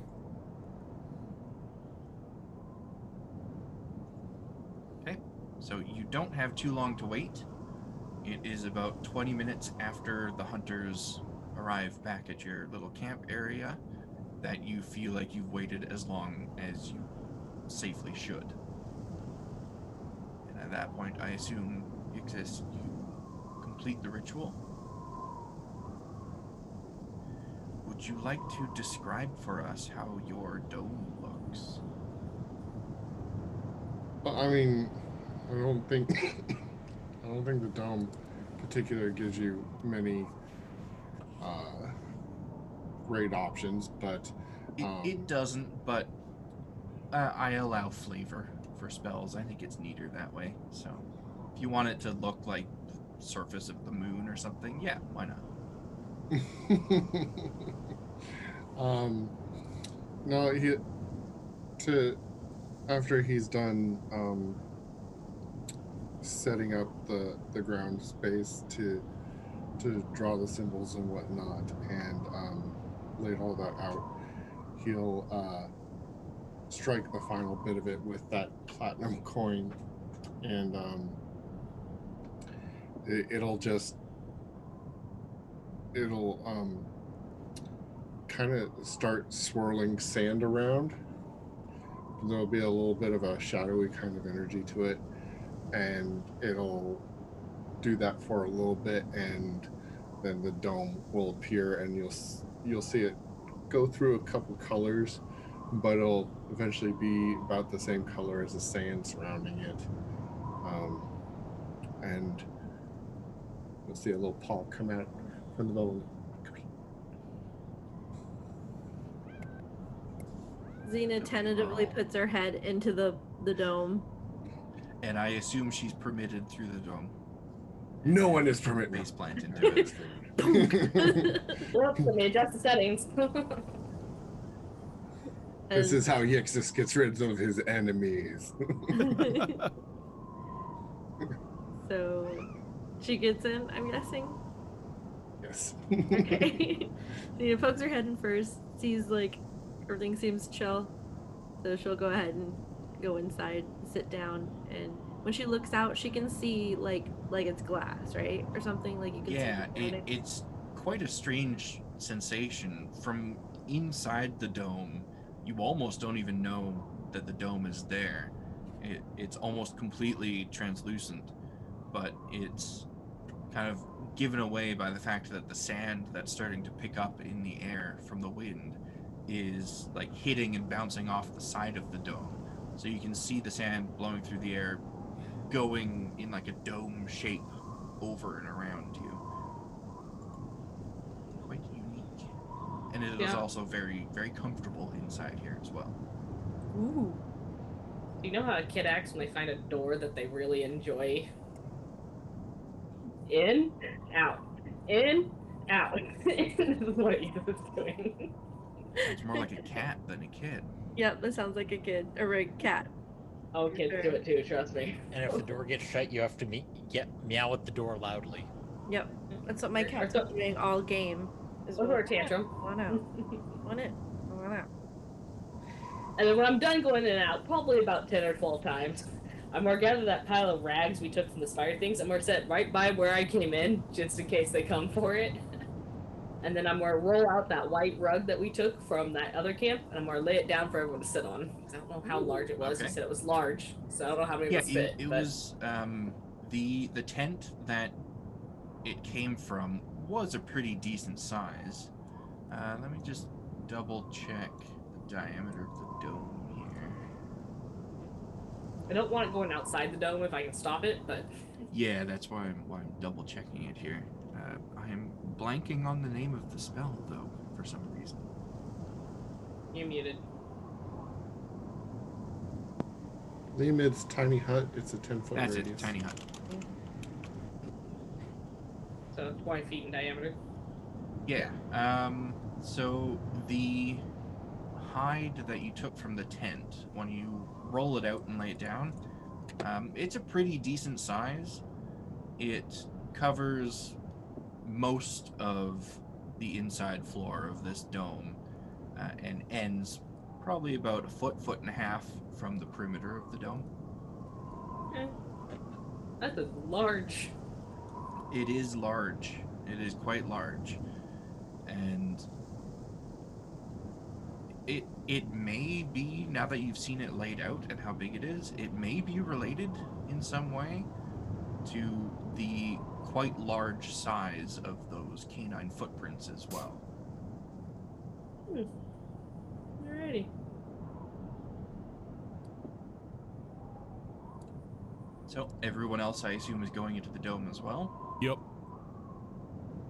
All right, and before we get to that, and as the sands quickly approach, I think we're going to go ahead and take our first break of the night. So we will be back here in just a few minutes. Get up, stretch your legs, get a drink, do whatever you need to, Sounds and good. we'll see you soon.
And we are back. go into a graveyard and just smash one of the necromancy ones. Hi, welcome back. Wait, I'm sorry. What? Don't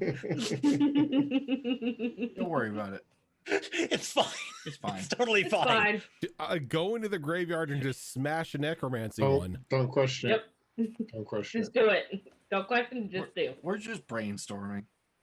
Yeah. For what? Nothing to be concerned. We're putting evil out there. Don't worry about it. I mean, if it's for like any of the games I'm running. Fight fire. You with know, fire, we've right? already experienced what happens when you do the whole thing with a graveyard. That was literally most of what we just finished dealing with. Lorsic. Yeah. Let's never go back there. Oh, you guys haven't dealt with a walking graveyard yet, so What? what? I mean, let's be honest. Half of the north half of the continent right now is just a walking graveyard. Also true. Yeah. Anyways, hi. Hi, welcome back. You're caught in a storm. Thankfully, you have somebody with tiny hut in your group. And as the winds around you begin to pick up and the sand picks up with it, you begin to realize just how bad this storm would have been had you not been in a magical bubble at the moment. Once the storm begins to pick up the sand, it's like within a couple minutes, it is whipping around and just sandblasting everything in the area. There's no way anything could have survived being out in this storm. And the sand does indeed begin to collect along one side of the dome. And it's possible that if this continues throughout the entire night, that the dome could be buried by morning, but still a better alternative than being out there in the sand itself. Even if you had dug a den into the ground, it's likely with the intensity of this storm that the entrance to that den would be completely buried by morning. You do have a bit of time to sit around and observe or eat your weird scorpions before you need to begin taking your long rest, or you could forgo that and just take the rest now. It's up to you guys. When we start cleaning the scorpions for eating, I'd like to try to preserve the poison sac or whatever they have in them. Okay. Give me a medicine check to see if you understand where it may be located within the body.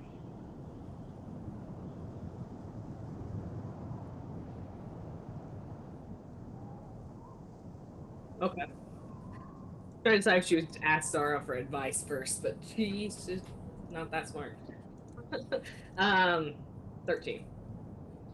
13. You feel like you know where it is. So you can go ahead and give me a survival check to try and remove it if you want.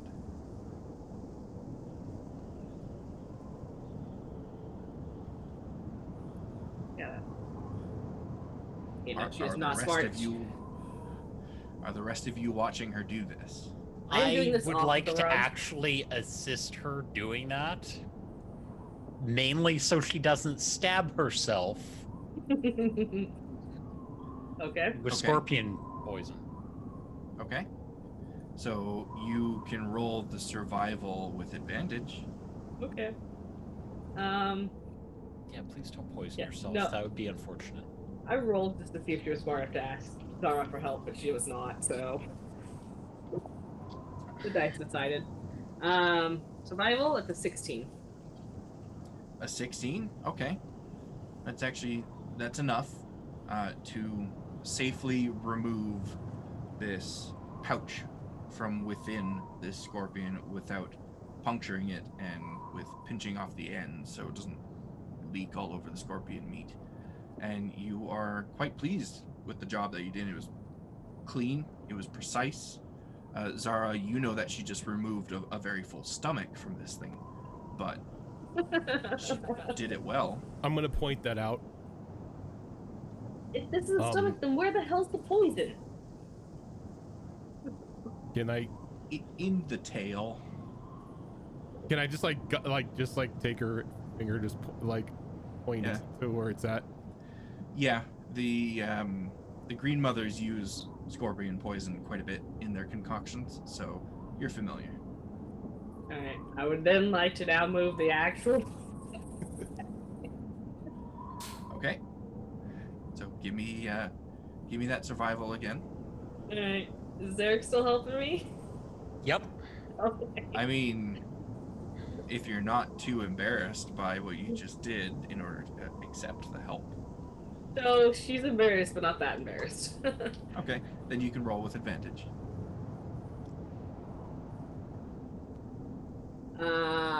That would be 15. One less. 15, okay. You remove it with the precision and dexterity that you did the stomach. A little bit of it dribbles out before you manage to pinch the end of it and preserve what's inside of it. But you have, say, a vial and a half of scorpion poison. You don't actually have it in vials, you just leave it in the sack, but for the purposes of mechanics, a vial and a half. Would I have any vials with the brewer supplies that I have? I'm gonna say no, because that's Fair not enough. something you use in brewing. I have alchemist supplies. You do have a ranger in your party that has a kit with vials in it, though. I'm probably sitting there holding the sack, trying to think of what I have, and I'm gonna look at Zarek, like, I don't have anything to put this in. Pull out a whole kit, open it up, start handing vials up. It's like, Alright. would these work? They work perfectly. Alright, so I will. Like. You look like you might know more about this. Do you want to attempt to pour this in, or do you want me to do it? Yeah, I've actually got proficiency with that, so. Because you have proficiency. Because you have proficiency with that, I won't make you roll on it. This is probably something that you've done several times before. Empty object A into vial B. Yeah. If you didn't have proficiency, it would be a different story. But No, I very specifically took proficiency in that. so, on the plus side, you did gut this scorpion, and it is ready to eat. So now we just crack it like a lobster and boil it. Pretty much. Mhm. Good. I'm gonna look at Zara and Yeah. be like, do we have a way to make water so we can boil these? Or did we use that spell already today? I don't have that spell prepared. But she It's just holds up. roasted, it's fine. She just holds up the remainder of the good berries. I honestly don't know why you hunt and eat. This sustains you for an entire day. But I'm so hungry. Did I just hear a Gnoll say, I don't understand why you hunt? Yes, you did. It's You a, heard- it's a waste. There goes the Gnoll card. Yeah. Kick her out of the dome. Well, to her, it's a waste. It's like you have Goodberry, which sustains you food and water wise for the entire day. But it's a skill, and if you don't use that on a regular basis, you'll forget. He's just gonna say that she's still hungry. And then you'll gut like a scorpion's stomach instead of its poison. Hey now. I did an excellent job removing the stomach, and I meant to do that. Xena's been munching on some of the bugs that she caught too and offers them to some of the others. I still have the Extra. beetles too, the roasted beetles we can eat. Mm-hmm. That is true. And any leftover food we have at the end of this, I'm shoving into that cold box that we have, because I want to see if it helps preserve it. Okay. Are Scientific you method. just dumping it in the box, or are you putting it in something and putting that something in the box, or this will make a difference? I'll probably wrap. What do I have? I'll probably wrap it with some of the rags that we got from the spiders. That's not all I Okay. have to do with it. And then I'll put that in the box. Okay. I'm not putting I'm not filling the box, but I'm putting little pieces in just because I want to see what happens. Fair enough. I will keep that in mind. Are you guys making like a campfire in the dome or anything of that sort, or just leaving if it they as need it. is? Cook, I would imagine they would have to. Yeah. Well, I have Xena would sticks. Yeah, Xena looks over at Yixis. Can we fire? Yeah, that'll be fine. I'm pulling the rug back to over halfway past the center. And Not once very I many was rugs. wondering if anyone was going to pay attention to that. Oh, yes, I was. I've had enough of my damn animals getting burned and eaten, and once the sticks are arranged, and I'll let Isa do that. So she looks like she's trying to protect something. So once Isa arranges the sticks and stuff, Xena will just do her storm ability, which is she can kind of just have a campfire start. when I roll up And the fur, I'm going to kind of make it look like a couch-ish shape. It's not a place to sit. it's beginning to be quite cozy in here. Fire's going. It's not too hot. It's not too cool. You got a nice couch-like thing going on. Xena's Pretty relaxing. roasting bugs over the fire and just big relaxed sigh. Xerax, with your passive perception, you do notice that as the smoke from the fire billows up and exits the dome, that it does seem to be impeded slightly by some of the sand that's beginning to collect on the side and top of the dome.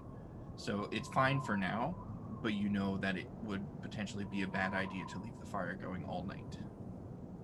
But we You say I know, saved out one of the how- sticks. How tall is the dome?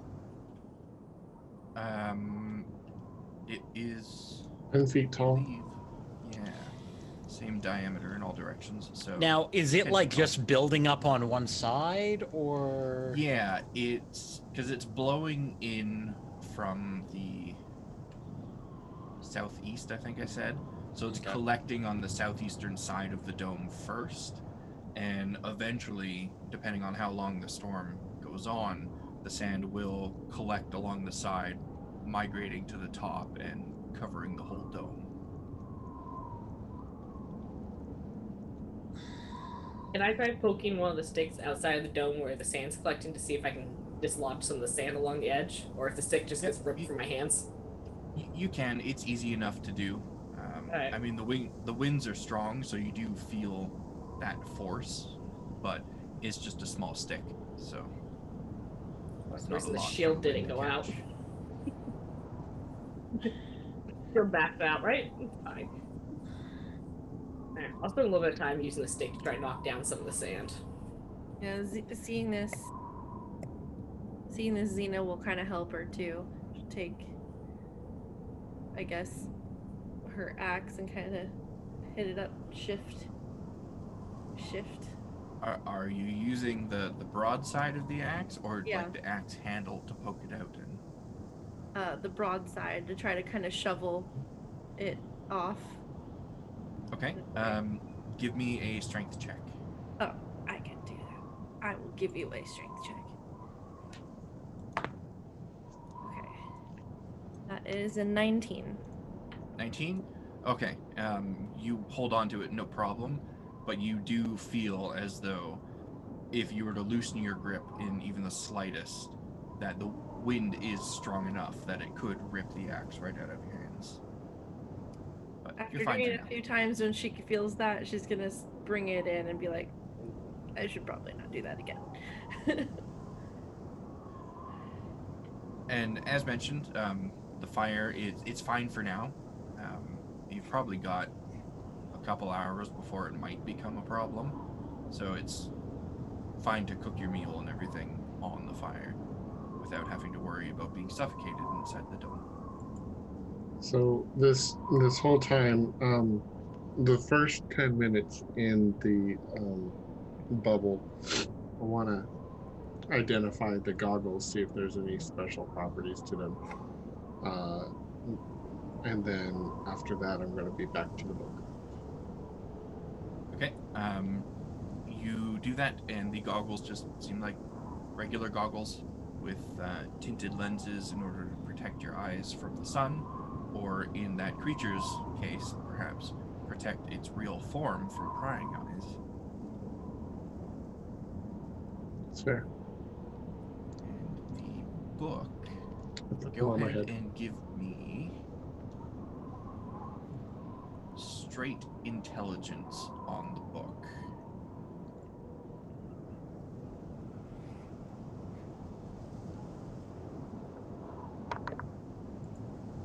$17. 17? Okay. As you're translating, you do find a couple passages that seem to make reference to the stone that the Colosseum Underground was built with, and also some weapons that seem to be currently being manufactured at the time of writing of minerals that are related in some way to the stone. It's going to take a bit more translating for it to really become clearer to you as to what that connection is, but you did seem to find mention, at least, of kind of what you're looking for. Okay, so I'll definitely bookmark that page for further scrutiny. Okay. So, the winds, as the time passes, pick up, eventually reaching a peak. And the friction from the sandstorm blowing outside is beginning to generate electricity off in the distance. You see the occasional flash from deep within the sandstorm.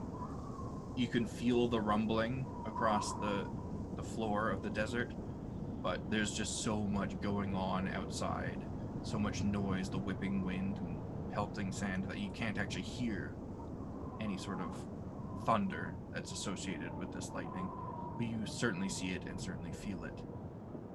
And it seems that this is not going to be letting up anytime soon.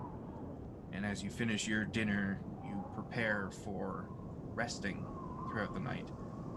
And you feel like you're pretty safe where you are. The dome protects you, and nothing's going to be surviving out in that wind. So you don't have to take watches if you don't want to, but you can. When we're preparing for bed, and we're basically using the sand that's inside the dome to bury where we had the fire to make sure there's no embers or anything left before I lay back out the rug for us to lay on.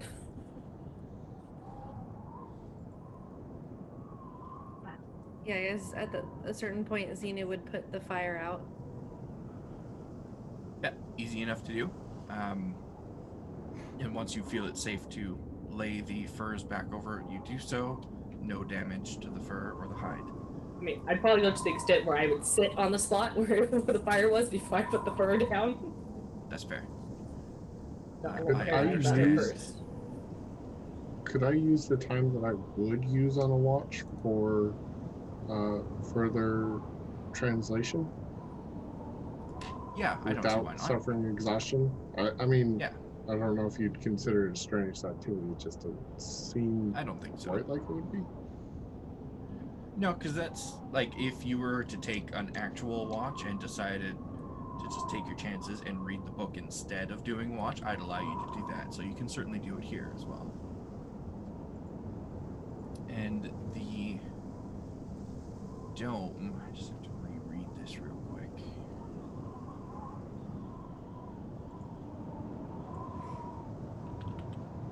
The dome does not produce light inside. I thought it did, but apparently it doesn't. So does anyone light up a lantern or spell of some kind once the fire is put out? Or are you going to sit in darkness? You all do have dark vision, so you don't have to put a light up or anything. Why are you putting a light up when you have dark vision? Well, dark vision still has its disadvantages. So, yeah, I could have sworn. Hold on. Yeah, at the end of the last paragraph of the spell. Until the spell ends, you can command the interior to become dimly lit or dark. The dome is opaque from the outside of any color you choose, but it is transparent from the inside. Yes. Yes, it does. You can have it dim light, but That'd be is like having a reading roughly light. equivalent to dark vision. So whether it's dim light or dark vision, the amount that you see is the same. So you can just leave it as is, or if anyone has a bright light, No, that I'll leave it bright as light would is. make a difference in reading specifically.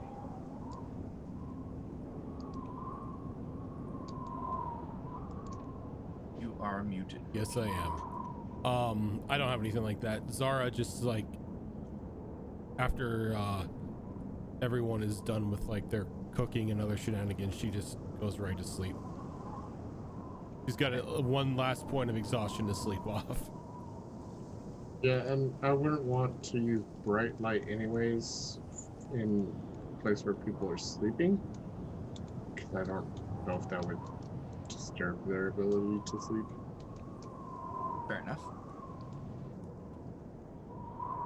Isa would probably wake up at the time the fourth watch would be happening, just to try and assess the where the sandstorm's at that point before the dome Okay. comes down. You have to suppose it lasts 8 hours. Yeah, and I was gonna say I'd want to like wake up early in the morning to do the extra reading. Okay. That way, if something happens towards the end of the spell, I can be So more at aware the for it. Start of the night, then we have Zara, Isa, and Yixis going to sleep. What about Xerax and Xena? She feels pretty safe in this dome from what everyone said, so she's gonna sleep. I'm gonna sleep for sort of enough to get the long rest, so about 6 hours? 6 hours, 7 hours? Yeah, long rest is 6 hours of sleep and 2 hours of non-strenuous activity. And then sort of wake up and quietly push sand off the dome from the inside. Okay, so it sounds like at the start of the night, everyone is going to sleep, and most folks are waking up at the 6 hour mark. So, Yeah, Xena will do that too, because she'll want to try to get up and early for her zoomies, but we'll need to unbury them first. The first thing is first, when Zara wakes up, cast Goodberry. okay, can everyone give me a perception roll? Yes. Ooh. Do this dice. That is a natural 20 for a 24. Very That- nice. I'm That's gonna a go back to assisting everybody. that's a natural 2 for a 6. Control 24, okay. 21.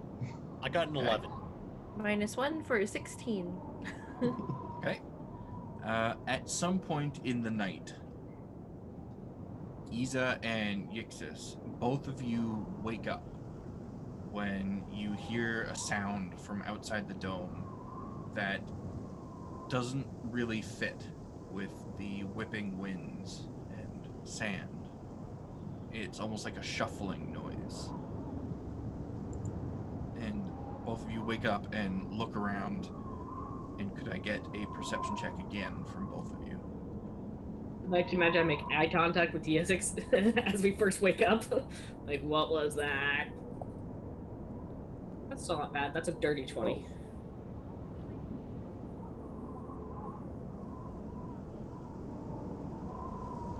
And Yixis, what did you roll? 12. Perception.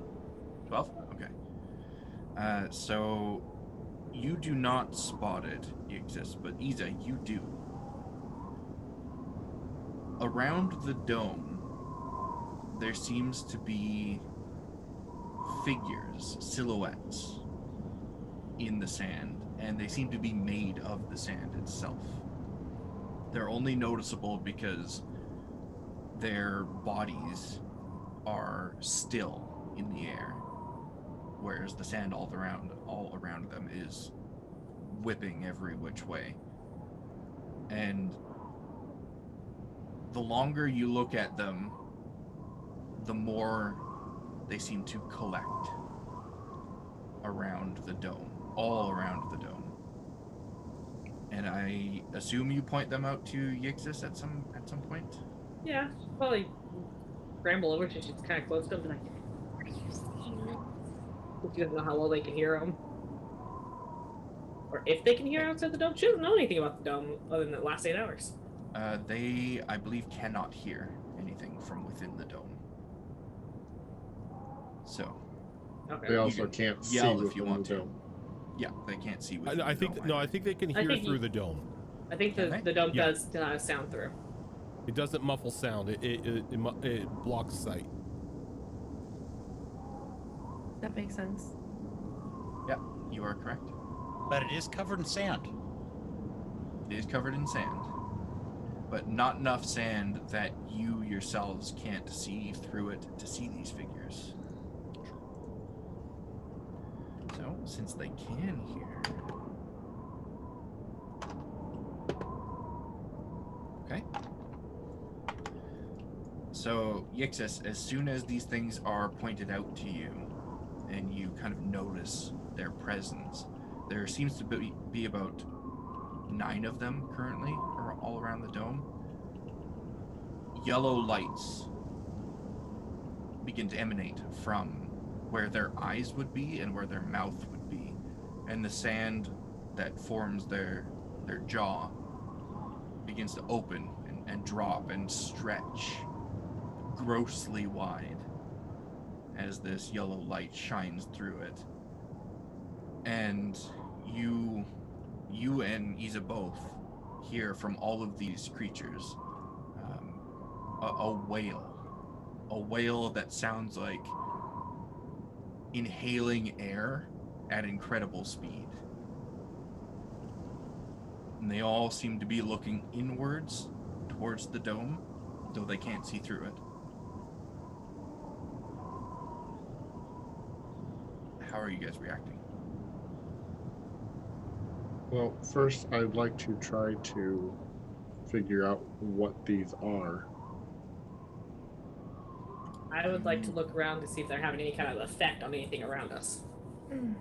Okay. Roll a nature, Yixis, and a perception, Iza. Do the rest of us notice this yet, or? Then 18. A 6 nature. Okay. Iza, you look around and see that they don't seem to be affecting the dome or the sand around the dome in any way. They just happen to be there. Or anything inside the dome. Or anything inside the dome. You don't feel like they are about to burst through the dome or anything. They're showing no signs aside from the strange wail of doing anything to the dome. They're just standing there being creepy. And Yixis, you've heard of creatures out in the desert that seem to be made of the desert itself. There are several different types of creatures that are that, and the group has even fought a couple of them before this point. But you yourself have not seen them firsthand before, at least not ones like this. But as far as you know, these things fall into that category of made of sand, made from sand. Some sort of monstrosity, or it's possible they could even be undead. It's really hard to tell without interacting fully with them, but it's not so foreign that you have no idea what you're looking at. Okay. I will try to wake up the remaining members of the group. I realize they already sensed us, but I will try to do so quietly and try to awaken them so that they are quiet when they awaken, but to point them out Okay. and see what the group wants to do, if anything. Easy enough to do as far as quietly waking them up. Xerax, Xena, and Zara, do you all awaken quietly? Do we hear the screaming? I would Once your waken them up and be senses- like, shh. To try Yeah, to, once your senses kind of pick up on your surroundings and process that the storm is still raging and your friends are awake and there's something else. Oh, it's wailing. Oh God, what are those? Yizix, who did you wake up first? Who would you have woken up first? probably Xerax or Zara. Okay. So seeing him going over and starting to wake them up, I'd probably go over to Xena so that my hand would be over her mouth when I woke her up. And I'd be sitting there going like this. Okay. Xena, you wake up and someone is holding your muzzle shut. And going like this.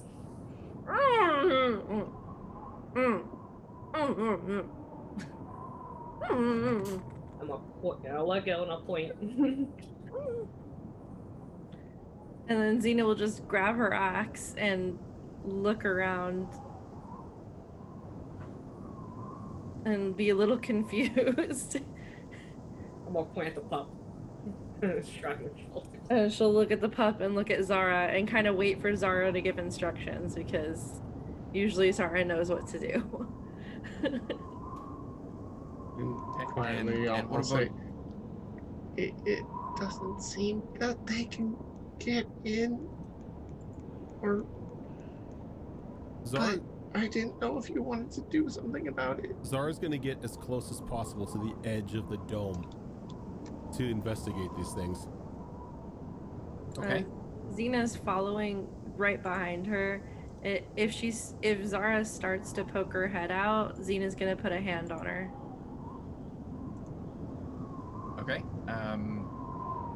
And what about Xerax? You wake up and see your friends all doing sign language to each other, and 9 strange figures outside of the dome wailing. I'm sitting here going, I don't think I've got the ability yet. I think it's next level that I get it. Yeah, I don't. The whole extra planar nonsense. Yep. However,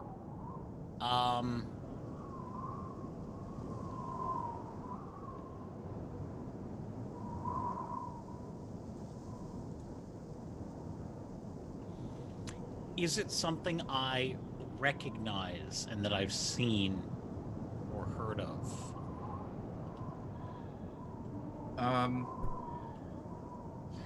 Give me a history roll. Okay.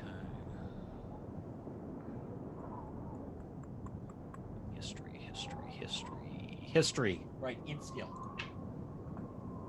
9. 9. You don't immediately recognize these particular creatures, but you have fought things that look kind of similar, and relatively recently, actually. You recall the battle that you and the group had with the Anubian creature, which was like a jackal type of thing that was made of sand. And you recall the battle that you and the group had with the Adimu, who was a undead creature that was also made of sand and quite similar in appearance to these things, though the Adimu had like veins of glowing orange and red running through it, whereas these things don't. And they instead have the glowing yellow eyes and mouth. You know what? We're gonna use it just because out of my pure curiosity. I'm gonna use detect portal. Okay. Let's see. Detect presence. Direction of the closest planar portal within 1 mile of you. This might also give me an answer I didn't want to begin with. It might.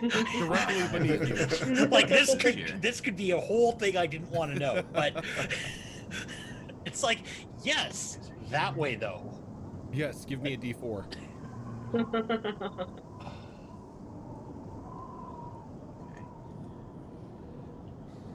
Well, I have an answer, sad. but it's way worse than I thought.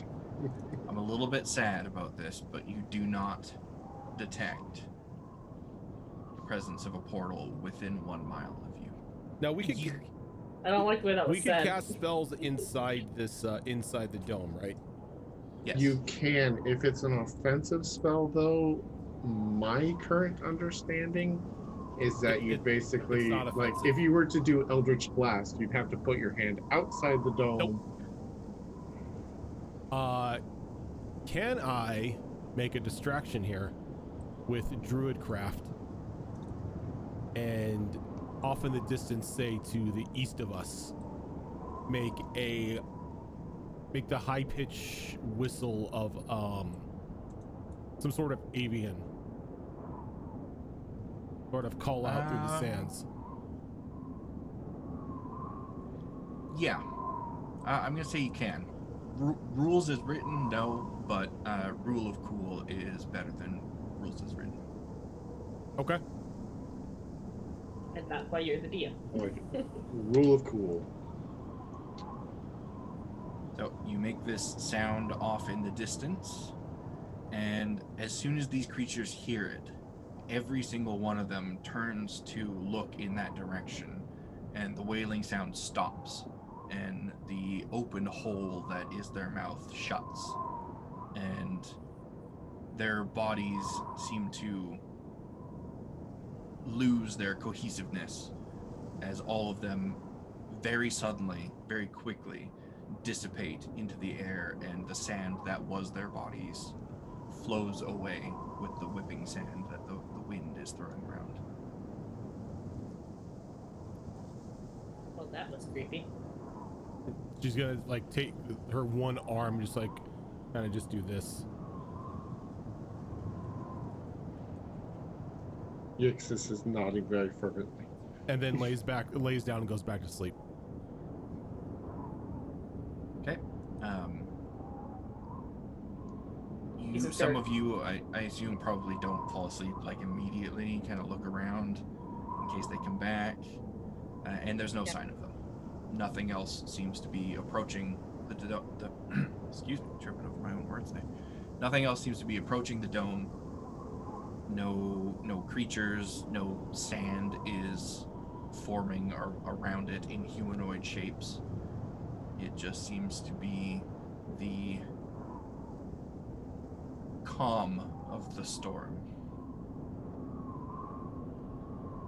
Does it Looks a seem like little- the storm is letting up at all, or is it? Not yet.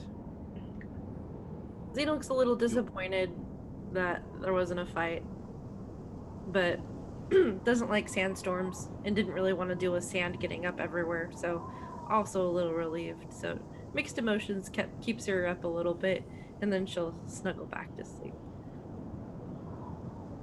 He's just going to find a spot to lay down between Zara and Xena. And crawl between them. Okay. So eventually, one by one, all of you fall back asleep and finish your sleeping portion of your long rest. And by the time you wake up, though the sand is still whipping around, it is nowhere near as heavy as it once was, and you are probably just in the tail end of what remains of this storm. You can see on the northwestern side of the dome There's about a third of the dome that hasn't yet been covered in sand, so you can actually see outside and see that it is dying down out there. The amount of sand that's collected on the dome, it would be easy enough for any one of you to brush away. It is just loose sand, after all. With the amount of sand that has been shifted from the storm, you all realize that there is no chance that you guys are going to be finding those tracks again, but the price of that was being safe in a very dangerous storm, so it seems like a good trade-off. Do we still have bearings as to which direction they were going? That will have to be determined when you guys are ready to set out. You do have 2 more hours left, 2 hours of downtime before your long rest is technically concluded. I will be reading. Okay, so if you're going to be reading, give me another intelligence roll, which I will make note of for the next time you do some translating. Also, if I happen to find anything that looks like it might be a spell, that is going to be priority numero uno once I see that. Okay, you skimmed through the book once already, I think, just to kind of get an idea. And aside from the blank pages in the back of the book, about the last quarter or so has a lot of runes and circles and shapes that seem to be related to the arcane in some way. Well, that's mean. That's just mean. That's just fun. Can I spend an hour on, like, is there any of those that last quarter, did any of them look like something even semi-familiar that I might have, like, some knowledge of that kind of spell already? To say no. Okay. The answer to that would be different had you been in the Colosseum Underground. I didn't I was have a worried about choice answer. for that. No. You're right. We should go back. Totally.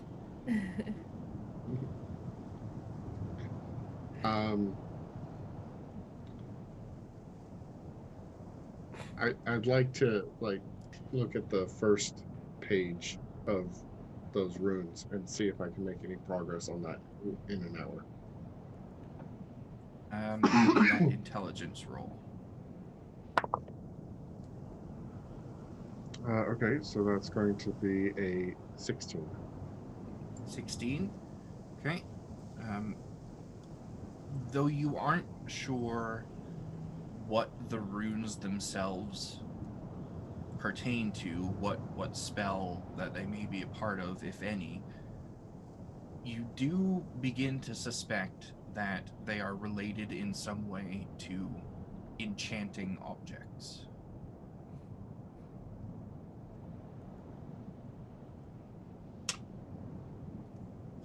Okay. That would catch my interest further, and I'd spend the next hour trying to look on that page. Okay. And I will just carry over the intelligence roll for that next hour as well. So, is there anything anyone else is doing in that 2 hours, or are you all just kind of waking up and relaxing to finish out your long rest? More roll up the fur, and I'd like to kind of roll it into thirds, then roll it up to try and make it roughly bedroll length, so I can attach it where bedrolls would have attached to my pack.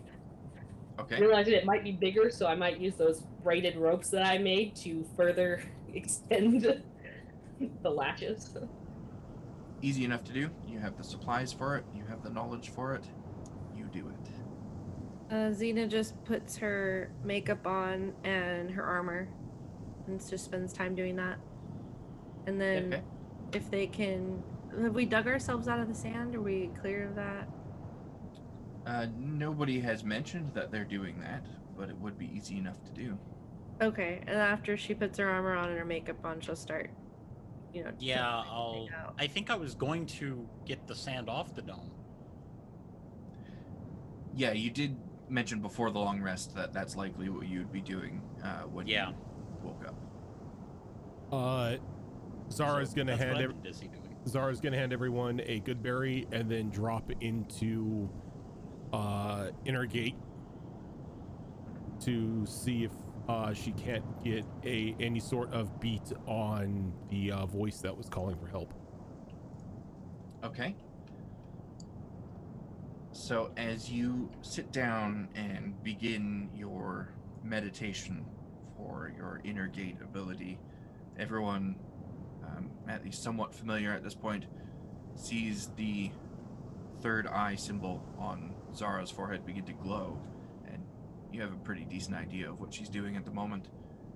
Zara, you close your eyes, and the darkness that you see quickly shifts to a bird's eye view of the desert. You can see a bit of a lump in the sand where you suspect that that's where you guys are currently camping, or at least were in this vision. And your gaze shifts across the landscape to look to the southeast. And although you don't hear the cry for help, you do feel a pull in that direction. And as you're looking over there, you see several black silhouettes charging across the surface of the sand in the direction of where you were camping. They seem to be quadrupedal in form, the majority of them, but there are 4 humanoid silhouettes with these quadrupedal forms that have 2 of them have red light emanating from the center of them, and the other 2 have a blue light emanating from the center of them. And it's heading And as towards you- our camp, or is it heading towards... It looks to be heading in the direction of where you guys did camp. And they're moving at an incredible speed. And as you try to get a closer look, you're pulled back down to the ground, back into the dome, and you open your eyes and you are back with your group. You said 2 had red, 2 had red light, 2 had blue light? Yep.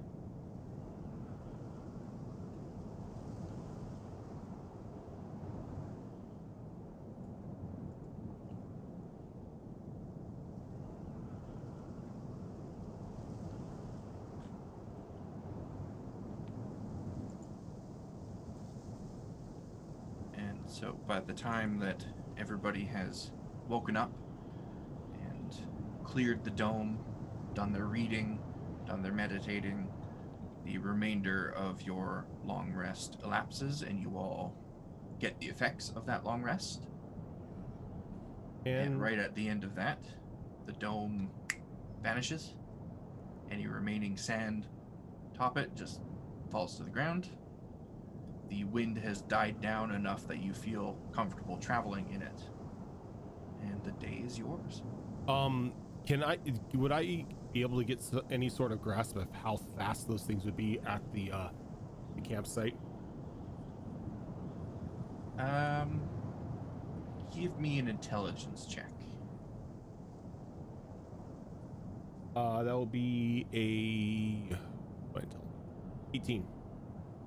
18? Mm-hmm.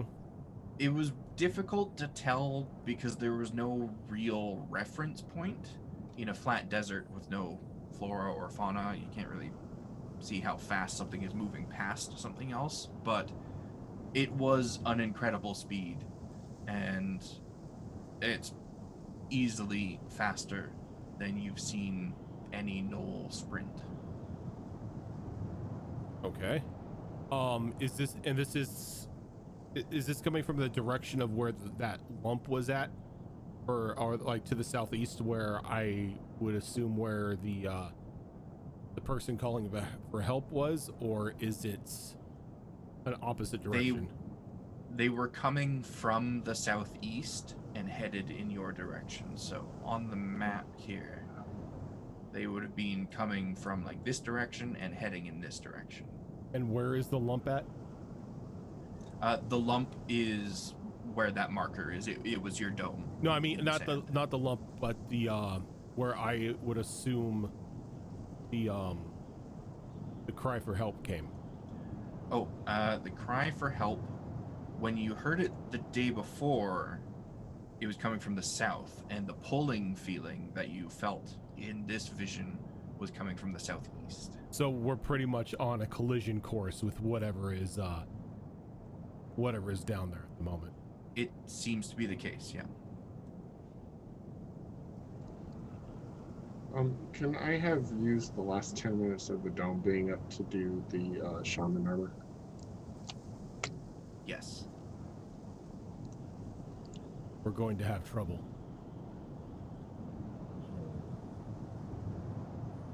You mean like last night? No, not like last night's. What sort of trouble? Trouble that I can hit? I'm not entirely Trouble sure. I can hit.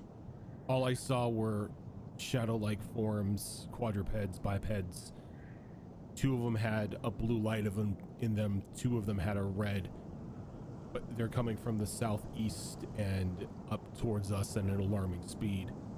But the cry for help is now pulling me towards the southeast. Well, let's face them. Let's meet them. If they're coming towards us, let's come toward them faster. Or we can wait for them to approach us and we can set up and get some advantage. Set a trap. Did I get it? Was there an approximate number of about how many of them were there? In the vision, there seemed to be about 8 of the quadrupeds and 4 of the bipeds. You also have an understanding that your visions are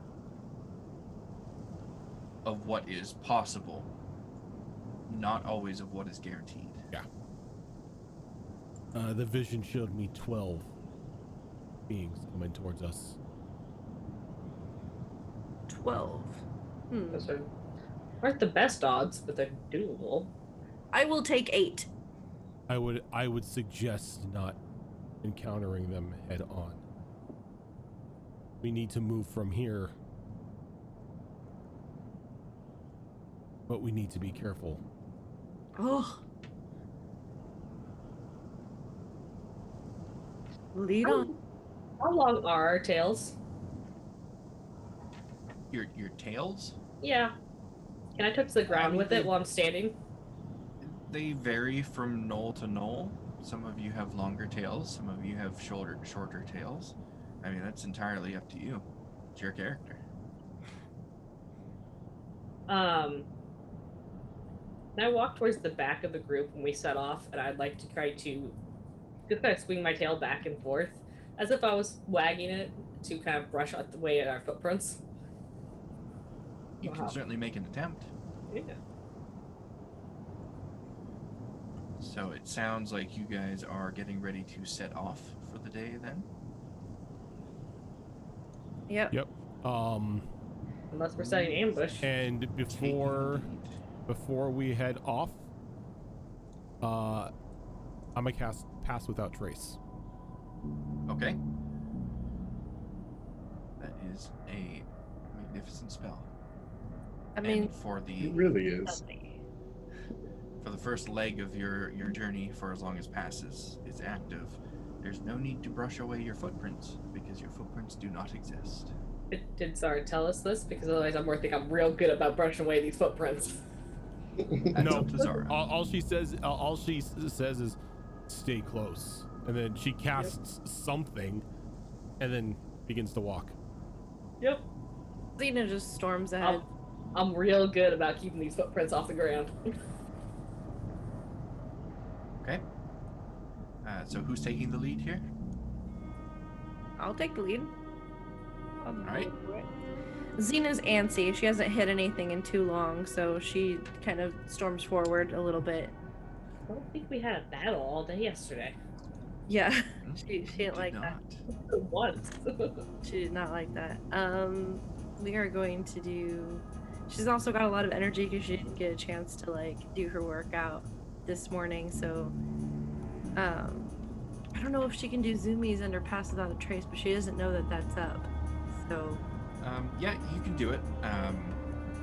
I mean, anytime you go more than 30 feet away from Zara, you'll suddenly have footprints again. But so I'm as long guessing as you're Zara in will that aura. correct her as she drifts. Zara did say stay close, so Xena's gonna kind of run around the group and looking around, and just kind of picking up as she's walking, picking up objects, looking at them, using them as weights, like doing kind of a workout while storming ahead. This feels so weird doing athletics for a trying to find the path thing, but we've been doing it, so I'm gonna go with it. So yeah, zoomy check for the path here. Okay. Okay, I got a 90% and I got an 18 on athletics. Okay.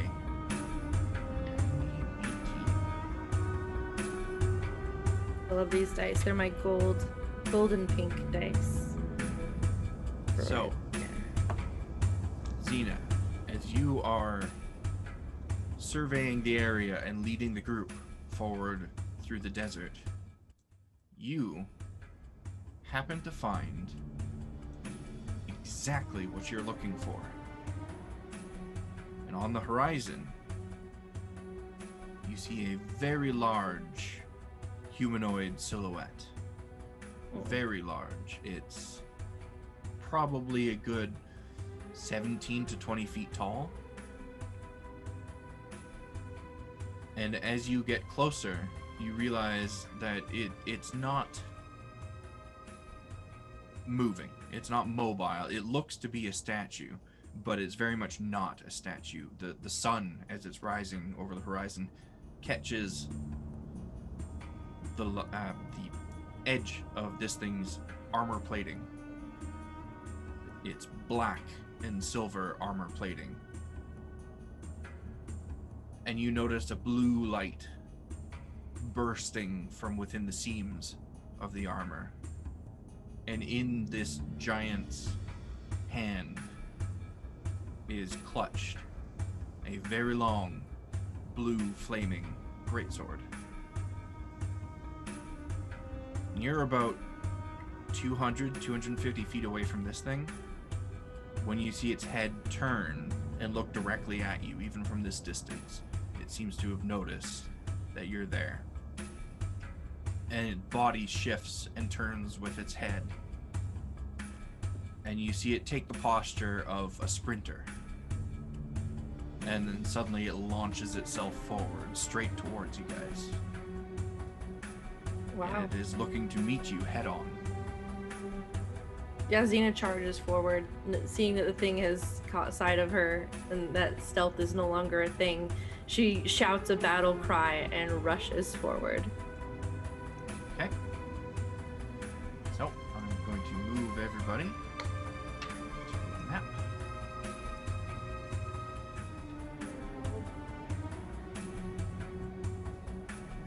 Bring up the initiative tracker, because I'm going to need everybody, as soon as I put you on there, to roll initiative. Xena quite literally yelled Leroy Jenkins and charged in the battle. Oh yeah. Oh yeah. Guys, I think we're still going in circles. This looks real familiar. And yeah, I got Don't worry about the maps. I keep running out of time to make new ones. It's all good. really high. A battle map is a battle map.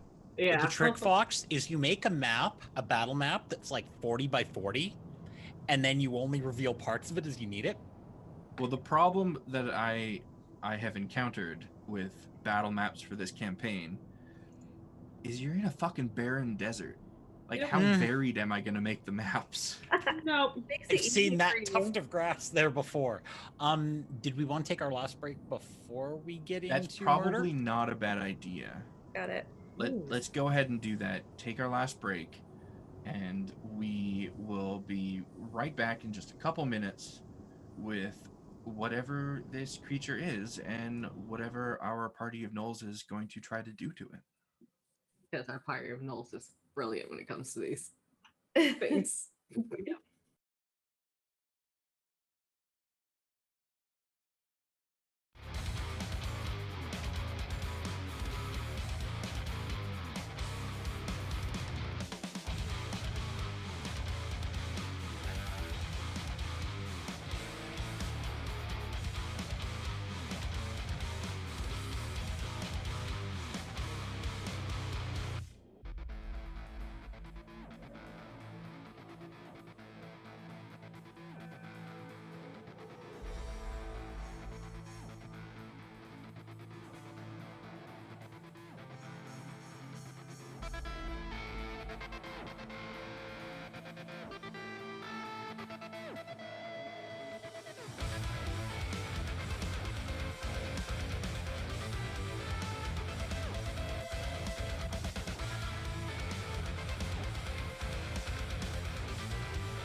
Alrighty, we are back. Are we Well- back on? I think so. Yep. Yeah, he kind of trailed off there, but I think so. Wait, I trailed off? I didn't Then hear you're like, all that. all right. But usually we don't hear your voice unless we're back on. Oh, no. I was just saying, all right, we're back on. Or we're back. Or Blame stuff. Siva. I'm here. I do blame Siva for making awesome dice bags And placemats. and Wait, placemats. we have raccoon placemats?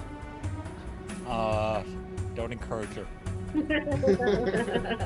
Oh, we will encourage. Oh. So, Just go with me. Raccoon pods. There we go. We need a windbreaker with snit embroidered on it.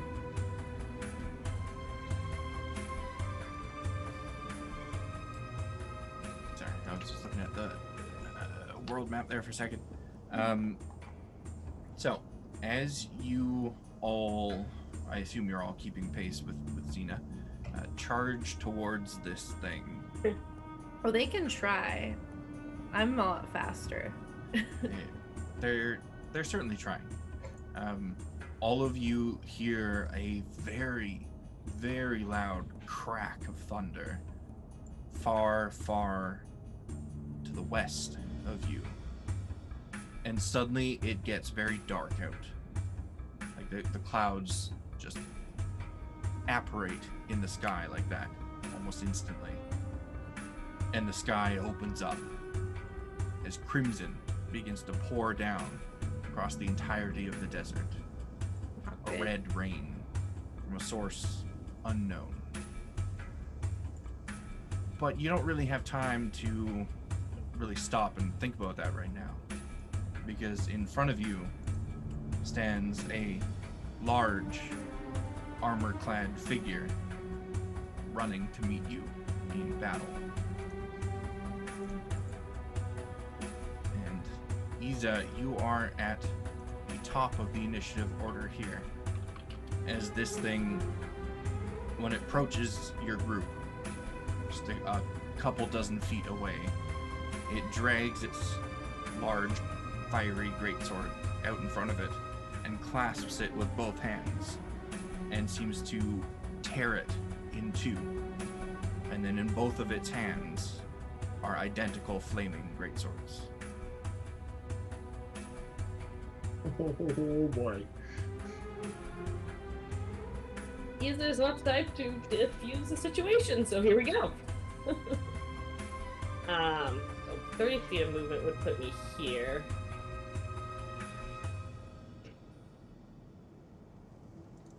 To see if it works, I guess I'm going to throw my daggers and try to aim between the plates, if I can. Okay? Sink those daggers in.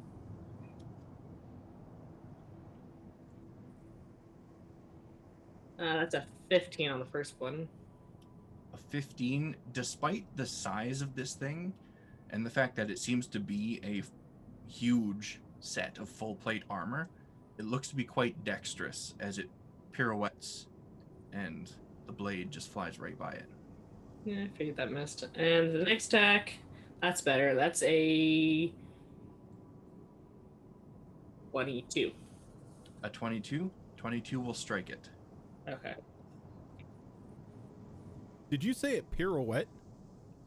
Yep. Oh no. That's gonna be where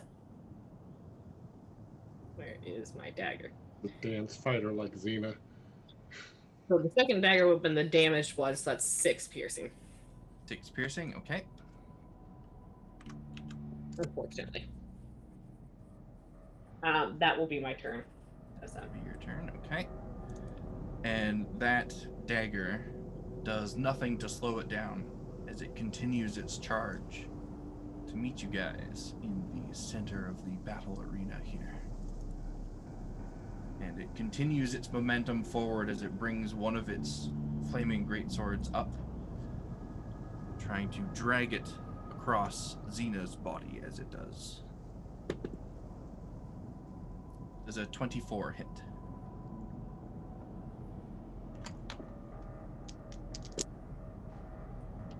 not a great roll. Can I do better, please? Let's look at that. That's not better. That will be 14 slashing and 7 fire. And before that attack is even finished, it brings its second one up and tries to slash it across Isa's body. Okay. Is a dirty 20. Yeah, that will hit. And I will use 7 fire, right? I will use parry on this to try to reduce the damage. Okay. I have fire resistance. Yes, you do. Okay, that's more like it. That will be 15 slashing, Isa, I'll reduce that by 8 to 7. and 16 fire. And I need a charisma save from you, please. That's not good. But I rolled good, so that's a 19 on the die, so 17. You are somehow fine. Also, everyone, pay attention to your DMs during this fight. Oh, okay. So that will do it for that guy, and that brings us to you, Xena. All right.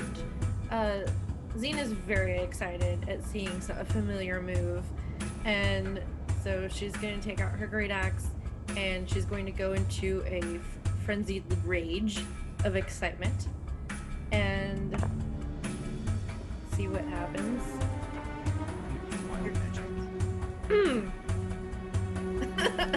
Okay, nothing much.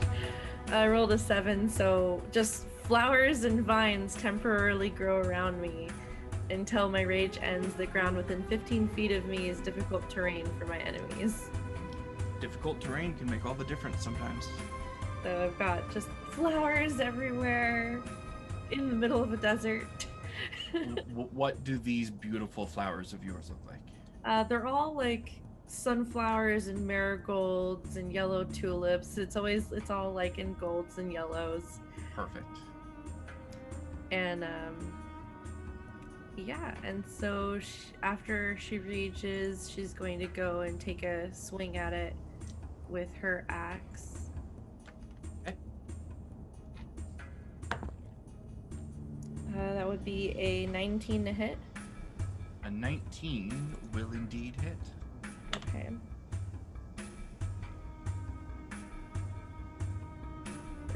There it is. Lost my d12 for a second. Oh, low roll. It's 8. And then...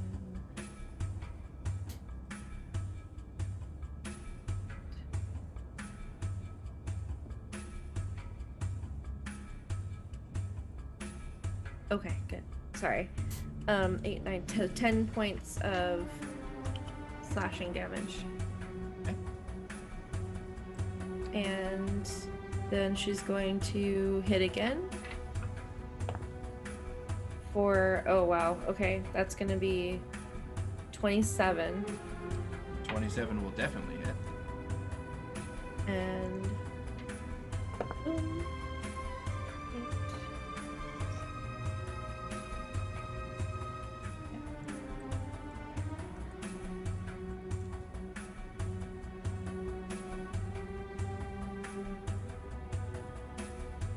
That's 14 points slashing. Okay. And then, let me see if I need to. Yeah, we're right up against it. She's gonna kind of shift over with her movement to the back of the creature, Easy enough to do. and that's gonna end her turn there. All right, and that will bring us around. Oh, and I do want to mention, with her second swing, she did do a mirrored pirouette that the creature did. Very nice. That brings us to Zara. All right, so Zara, having a feeling people are gonna surround this thing as they normally do, is not gonna cast lightning bolt this time or call lightning, but instead, centered on top of it, is going to cast moonbeam. Okay. Moonbeam. Do I have a thing for moonbeam? And I will cast it at level 3.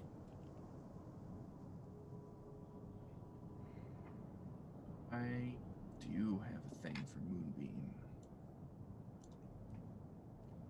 And level 3. Okay. Moonbeam is, I should really know this, but yeah, it's not like I played a druid for 3 years. It's just a 5-foot square, right? It's a 5-foot radius and 40-foot high cylinder. 5-foot radius. Okay. Come on. There we go. There you go. And it's gonna make a Constitution saving throw. Constitution. We can do Constitution. We can do Constitution. That's a 23. 23. Okay, so it's gonna take half of this. And since it's uptick to level 3, it takes 3d10 damage. Instead of Sure 2. does.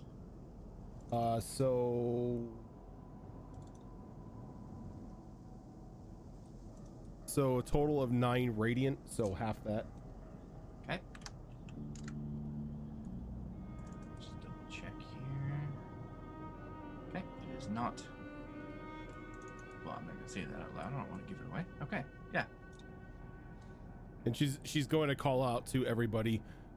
She's gonna look around. Watch out for the quadrupeds. Do I see do I see the blue and red, like the blue lights coming for this thing, or is it red lights? Yes, you see blue light glowing from between the plates of its armor, and very obviously coming up from the neck hole of the chest piece and around the open face mask. And one more blue and 2 red.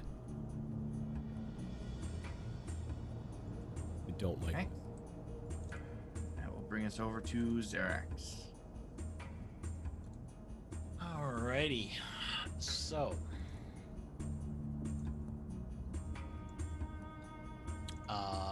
Gonna open with a bonus action cast of Hunter's Mark. Okay. Because that's my favorite thing to do. Oh, that thing doesn't have a token. Why doesn't that have a token? It doesn't need a token. It's on your team. It absolutely needs a token. Oh, okay, then yes, it needs a token.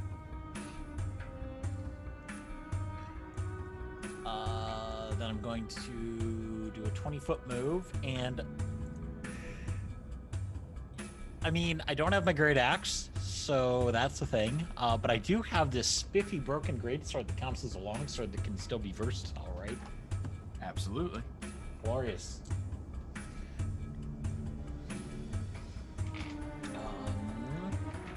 We are going to. Has it been damaged yet? Yes. It has, yes. Only because my short-term memory is absolute trash. I need one of those. I need one of those, and that means that is going to go off, which is one of those. Okay.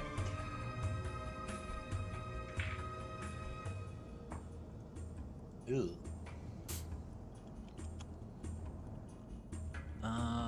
That is going to be a 12 to hit. 12 will not hit, Questionable on the best of days. Okay, second attack. Just in case. That is not better by much. 14? 14. Alerted by your first attack, it sees your second coming and quite adeptly dodges out of the way. That's fine.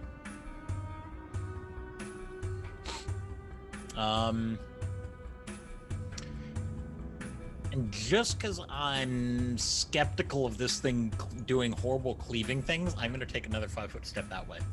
Okay. Anything else from you? That is going to be it. All right. Ixis, your familiar has an opportunity to do something if it desires. It is going to fly over here. Sit there for a moment. It says here,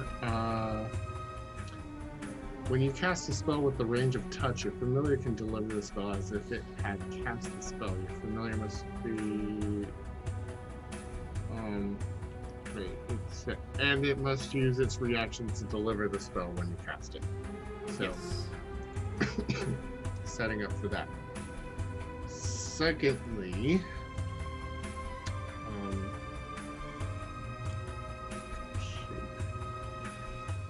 right.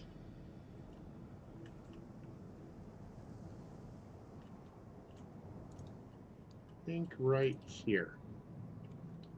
I'm going to drop a grease. Grease? All right. Nice. As long as it doesn't come with a musical. Okay. So this thing needs Hey, to the make first one was good. The second one. dexterity save to avoid falling on its butt. It will roll a 17. That is enough by one. But that's okay. That would have just been a good little bonus. Oh, wait. Grease is first level. Yeah, you know what? That's fine. The second part of what I want to come later.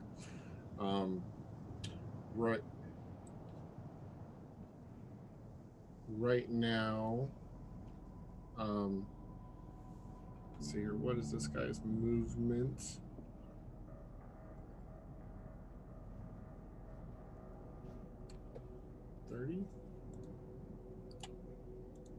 So you anyone who's looking might see one of those crystal shards that Ixis picked up from where Kyo did her little tantrum out of the desert, and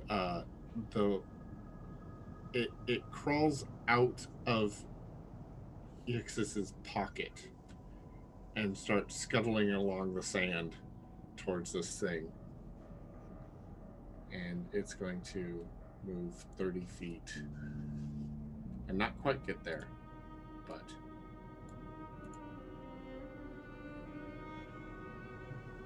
Pretty close. Certainly get there next turn. All right. Anything else from you or your minions? I am hiding behind the rock. Fair enough. All right. Isa, back round to you. How big is this thing? Would it be considered large, or is it bigger than that? It is huge. That's what I thought. Which means I can't trip it. We're going to take our attacks. So, 2-weapon attack, and I'm going to use my claws. I'm going to put my longsword away because that hit kind of scared Isa a bit. So she doesn't want to use her sword. She wants to do the most damage she can, which are her claws. Okay. Which yes means she actively chooses to use a sword that has less damage than her claws. But she does. So she's going to use the claws and then shield bash. So Alright. first one doesn't hit with another 15. Yep. It does quite a dexterous pirouette once again, as it seems to detect your attack coming from your The second one's H23. A 23 will hit, however. So that is 11 points poison. Okay. You scrape your claws across this thing, leaving a trail of that poison. And it seems to just drip off of the armor, leaving no mars or marks in the armor where you made contact.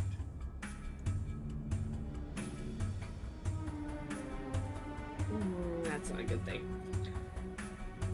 Seeing that she'll pull back out the longsword, we're going to action surge and 2 attacks with the longsword. Okay, you did put away the longsword on this turn. Oh, I did. So That's to right. pull it out, it would use your action.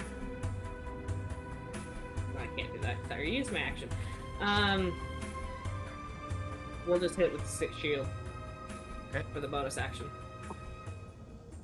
And that's going to be a 21. The 21 will hit. Nice to be nice to me. Nice to be nice. And the shield was a D8. Did my shield go down a dice though because of the damage it took? No. I think it was. What did I say? The attack roll had a -1 or something. Yeah, I know I put it in here. Or it was with -1 to the AC bonus. Was it the same Wait. that happened to my axe from last time? Because with my axe, it was I -1 from the total damage done. Yeah, I think. And is that I'm remembering it right. It was just -1 to the AC bonus that it gave. I think your attack roll and damage roll were unaffected. Okay. Yeah, I didn't write it down. I put a note on my shield in my inventory, but it only says anything about the Yeah, AC. part of the shield broke, so the AC went down. But I mean, you can still smack people just as hard with it. Okay. Oh, it was the shield. Okay, it was different. That's gonna be a 1 on the damage. Oh wait, no, I was rolling to attack. Oh no, I did hit. I was a 1 on the damage. Okay. That was great. Give it. Oh, plus 4 bludgeoning, so that's a total of 5 bludgeoning. Sorry. Give the creature 2 hit points back because I didn't minus those for my axe damage. As I realized. Gotcha. That's everything I can do. So.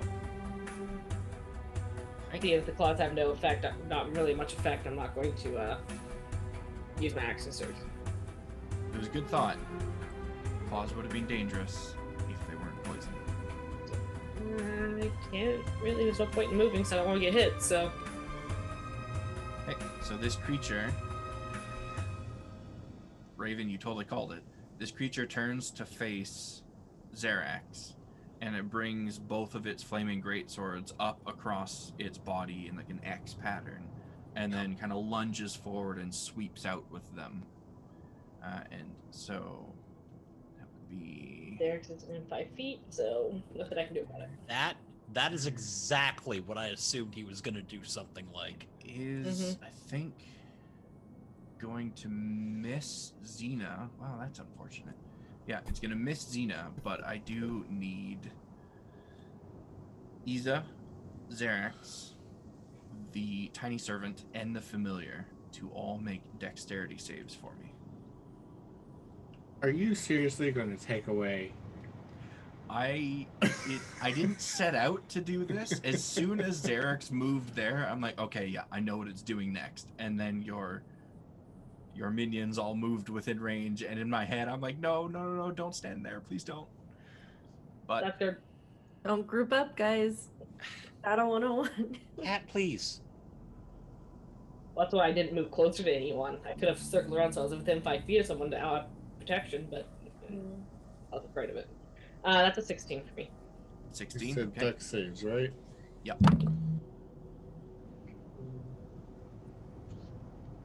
Tiny servant is going to be an 18.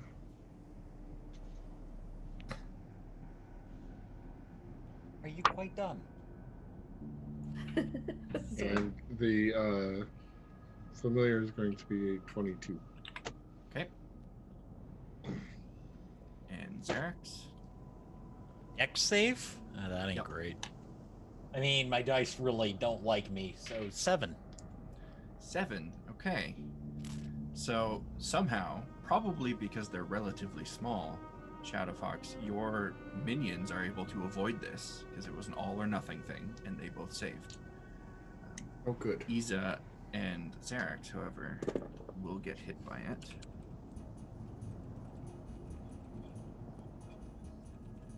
So that will be 16 slashing and 12 fire. And I need both of you to make charisma saves for me, please. It's 16 and 12, right? Yes. For damage. Okay. Great. Charisma? Sorry, you said 16 and 12 on damage?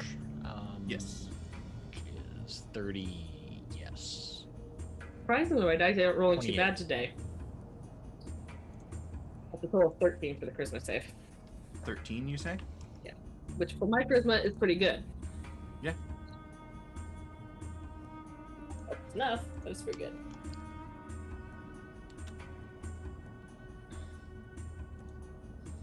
Charisma save of wow, that's trash.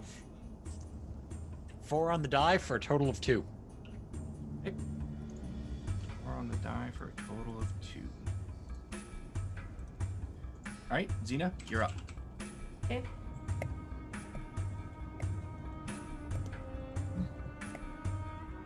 Sorry, my mic's button got all sticky. Xena is going to gracefully take a swing as this swirl of golden flowers surrounds her. And that will be not high, 13. 13 will not hit, unfortunately. One of the petals got in her eye. She's like, "Mm." Yep. And will attempt to recover, spin, and try to hit again. Okay. That'll be a 21 to hit. 21 will definitely hit. Okay.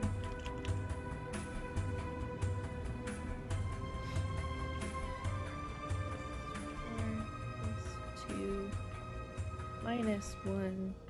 17 points of slashing. I rolled max on my damage. Very nice. And then I'm going to bonus action Storm Soul, which is 3 points of fire damage to anyone within 5 feet of me. So the light's on fire and fire petals are now on fire. Flower petals are now on fire near her. So it's a glorious blaze. It's beautiful, absolutely beautiful. Point of order. Does that not catch the grease on fire? That's a good point. What's the radius on that? On your 5 fire feet. thing? Or no, sorry, 10 feet now. 10 feet? Yes, yes it does. 10 feet The or- grease does indeed catch fire. And he will take damage at the start of each turn if he stays within it. Okay. Do I get the sense that I should probably back up from this grease? No, Not it's spreading. relatively confined to the spot that was greased, so Okay. it's not going to spread anywhere. But you definitely don't want to move into it for any reason. Okay. And that's it for Xena. Okay. And Zara, the moonbeam, was he supposed to save against that Yeah, on his turn? Yeah, or he's your supposed to turn? save it on the start of his turn if he starts Start inside of it. his turn. Okay, so we will resolve that real quick, and that was a con Constitution- save, right? Con save, yes. Oof, that is a nat 1, so that's definitely going to be a fail. Yeah. Be 16 radiant damage. 16 radiant. Very nice damage. And since I'm not moving it, I have an action. Sure do.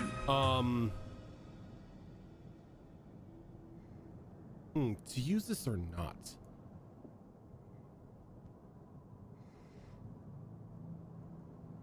You know, I'm gonna hold on to that. I'm gonna go ahead and throw produce flame at it. Okay. Is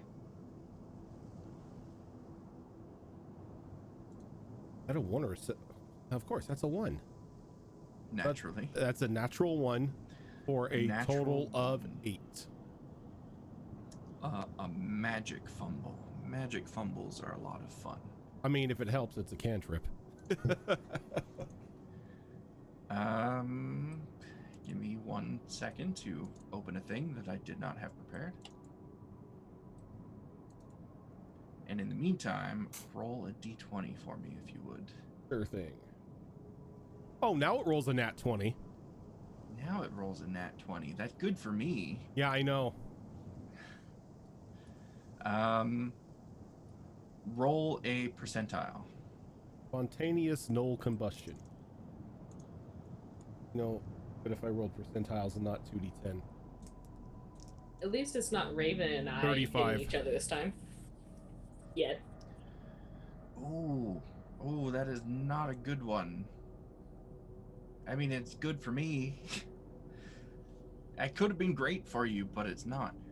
So you let off that cantrip, and for a split second, the air in front of you kind of twists and warps, kind of like it does in intense heat waves, and the produced flame that you intended to throw towards your target passes through this twisting air and bursts in a translucent purplish smoke.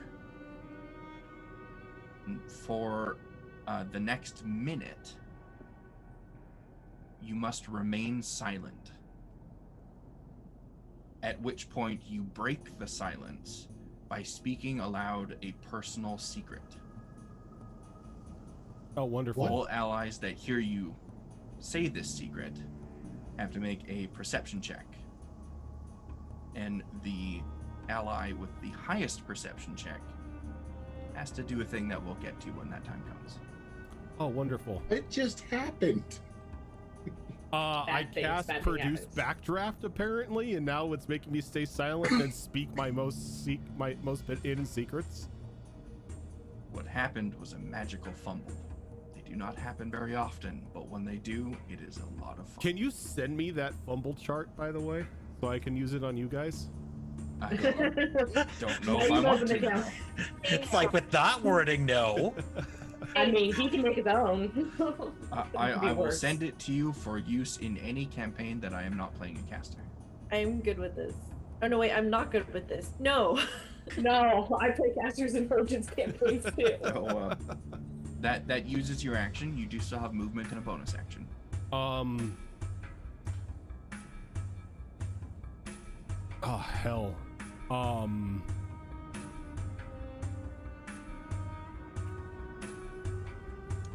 I am pretty much screwed in the spell department. Yeah, kind of are. Well, how long am I silenced for? 1 minute. Oh shit. Pretty much this whole battle. Mm-hmm. Doesn't Moonbeam continue though? You Yeah. already have it out. Moonbeam does. Yeah, Moonbeam is a concentration. So at least there's that. Well, wait, does Wand of Wonder requires a command word, correct? Let me double check. Because if not, we may be getting a bit nutty with the Wand of Wonder. Summon some more elephants for dragons to feast on. Summons like more the- dragon-sized elephants, or elephant-sized dragons.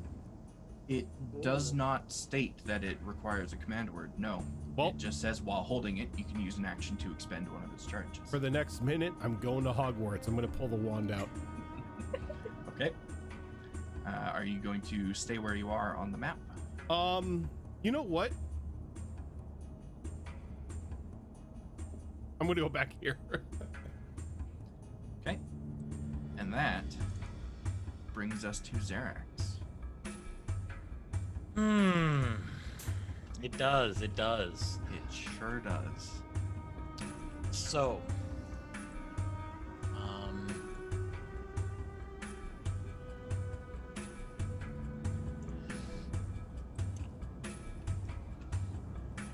Xerax is going to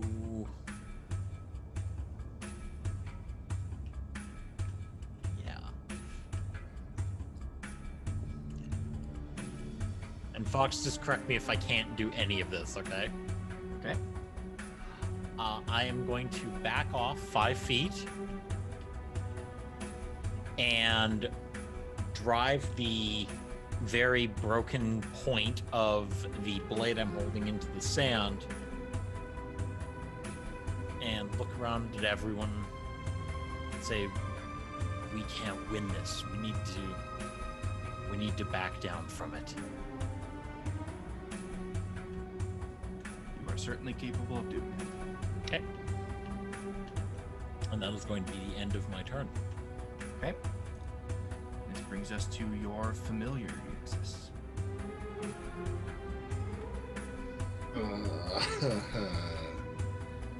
That throws huge wrenches in my plan.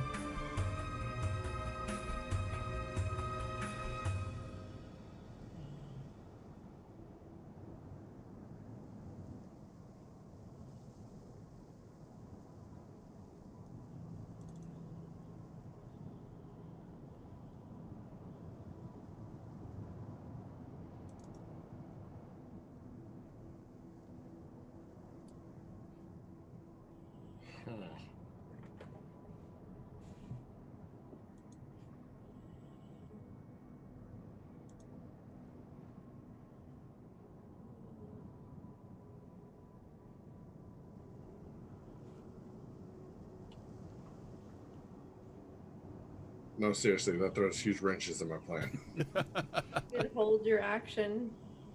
Give yourself more time.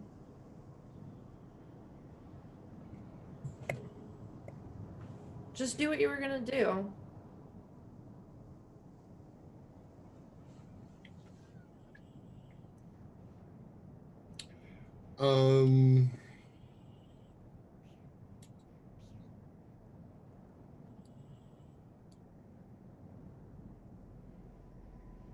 Yeah, I'm not sure I see a way for, like, this thing charged at us ready for battle.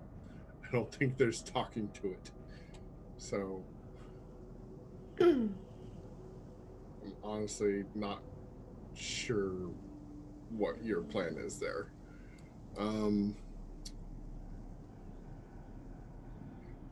So seeing that Isa is having some trouble,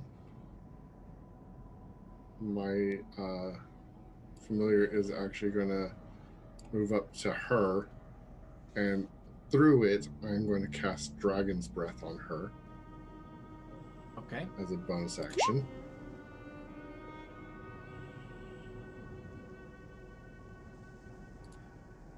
You are certainly able to move your familiar and cast that spell.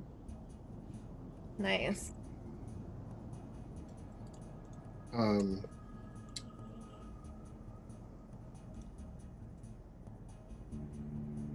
My tiny servant, this little tiny crystal. Oh wait, no, that goes after me, so hold on. To finish my turn, I will cast Toll the Dead on. Has this thing taken any damage yet? Yes, it has. Okay, good. It's actually taken a decent amount of damage. Oh. Okay, so needs to make a wisdom saving throw, please. Wisdom saving throw. That is going to be a 3. That is a no. Who would have thought empty suits of armor not great at wisdom? Okay, so that's going to be a 16 points of necrotic damage to it, if it takes necrotic. Does indeed. Okay, so that was my bonus action.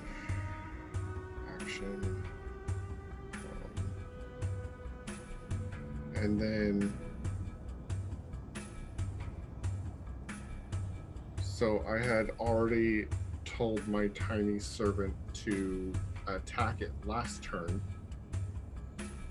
so it would continue carrying that out, right? Yes. So it's going there, And this little tiny crystal will do apparently a slam attack. If it hits for 1d4 plus 3 damage. Be like stubbing your toe. Doesn't seem like much, but man, does it hurt. 23 to hit. That'll hit. Nice. Got a +5. I rolled a 17. It's like a tiny crystal in Groot. Yeah. Yeah, it's Yep. a little creature, or a little crystalline creature. So as this giant suit of armor is like shifting around, fighting, it accidentally steps on it. It's like stepping on a Lego. Oh, 6 bludgeoning damage. 6 bludgeoning damage. All right. step on a Lego to fight the metal on its feet. Crystalline D4. Ooh, no. Oh. All right. So The I edges think weren't sanded. that's gonna bring us over to Isa. He's just gonna lay a hand across her midsection, which is probably looking pretty gory right about now. Yeah, you're like as much red as you are your normal fur color. We're gonna look at all the blood that comes off on her hand. She's gonna look around at the group and she'll shake her head. She goes, "This thing is going to slaughter us. We need to go. We need to go now." And she will also take a 5-foot step back. Okay. So this creature is going to immediately take some fire damage from standing in the fire. Oh, that's lots of damage too. It's going to take 10 fire damage. That's 2d6. And then it is going to make a save versus the moonbeam. Yep. Con save. Roll low on that too. It's going to be an 11 on the con save. All right, so it's gonna take 21 radiant. 21 radiant, very nice. Then it is going to turn its attention to Xena. And it is going to bring both of its swords down, making 2 attacks against you.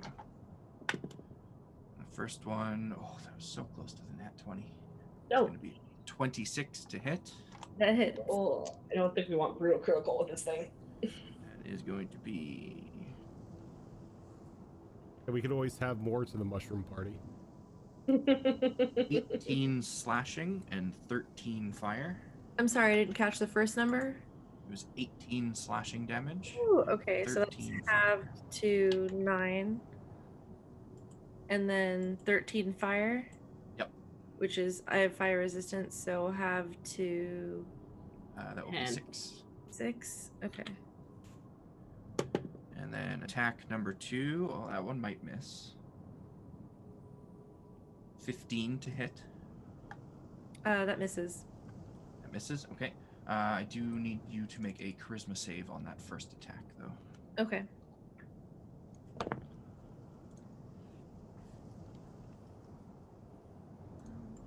Charisma. Okay. So saved 4 plus 4. Okay, so that's 18. 18. Okay. And it is now your turn, Xena. Okay. Xena shouts. She kind of tries to peer. I guess she'll move so she can see. She heard what her companion said, and she'll go around to about here, and kind of look and see. I think can she see Isa and the damage she's taken? Yep. And she'll see Zarek, or Zelar, or not. Too many Z names. Zarek's. I'm like, Zalek, no, that's the other game. Okay. And she'll shout. She like looks really conflicted for a second, but will shout, "Fine, I'll cover you. Go." And she's gonna attack to try to Okay. keep its attention. That would be 8 is 22 to hit. A 22 will hit. Okay. 6, 11 minus 1, 10 points slashing. Okay. And then she's gonna swing again, spin, kick up some more flowers, and slash. Okay. That would be a 17 to hit. 17 will not hit. Dang. Okay. And then a boom of the storm aura, so 3 points fire. Okay. And she's going to just stand her ground and try to be as big and menacing a target for it as possible. Right. That will bring us over to Zara. All right. Move up forward here. Swish and flick the wand. See what we get. Okay. Give me that D100. 86. 86.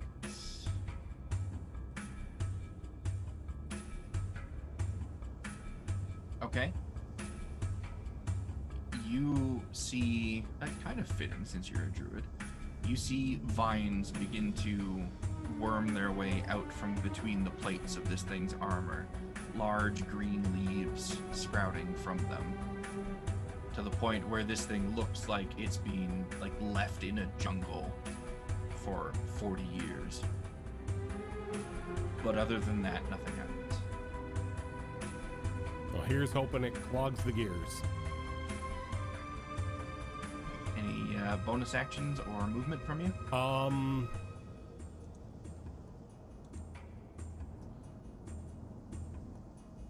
Nope. Okay. Xerax?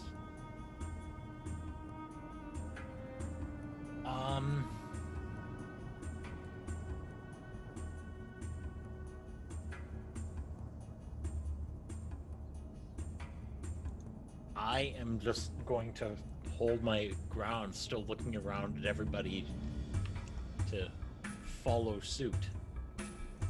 Xena's not moving until you guys move, just And Not make a charisma save for me. There, That's Xerax. not great. 7. 7? Okay.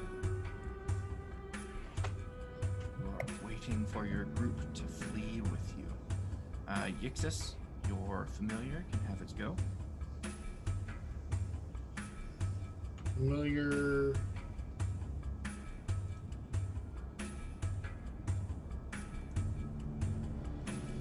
He's going to move back here.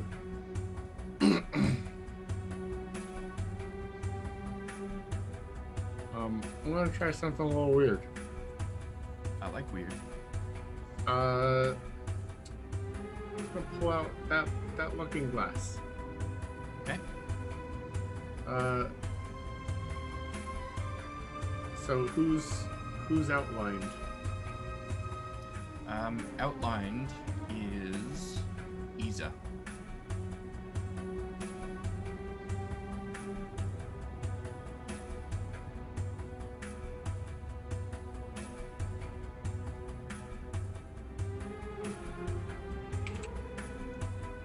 Okay.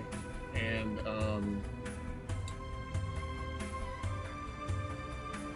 this thing doesn't show if people are being affected by something. It does not.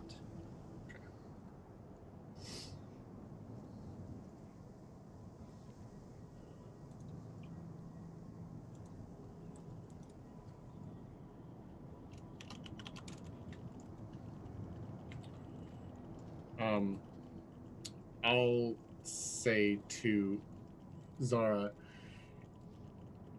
Iza needs some healing. Not knowing that Zara is silenced. But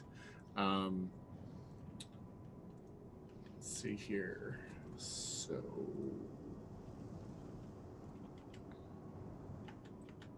Iza still has Dragon's Breath up. That's a concentration spell.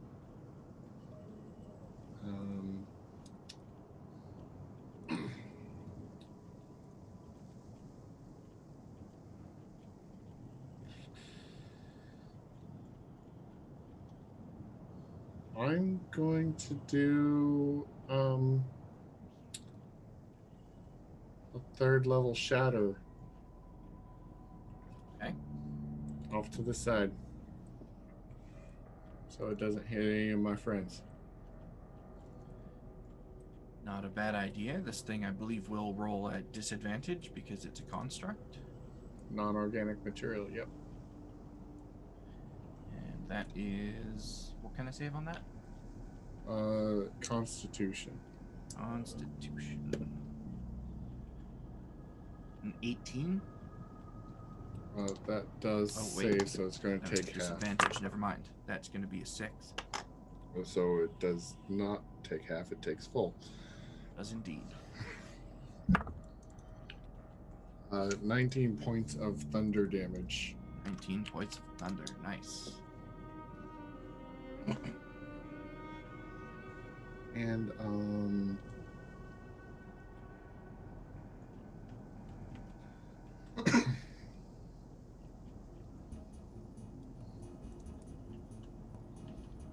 I'll move back a little bit because I'm not sure what's supposed to be going on.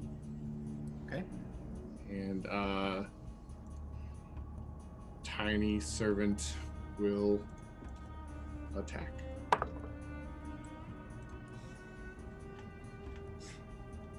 Of all the things to get a nat 20. This creature it keeps stepping on that Lego. Indeed. Of all the things to get a nat 20. I'm sorry, is brutal critical in effect? It sure is. Yay! 4 guaranteed points of damage.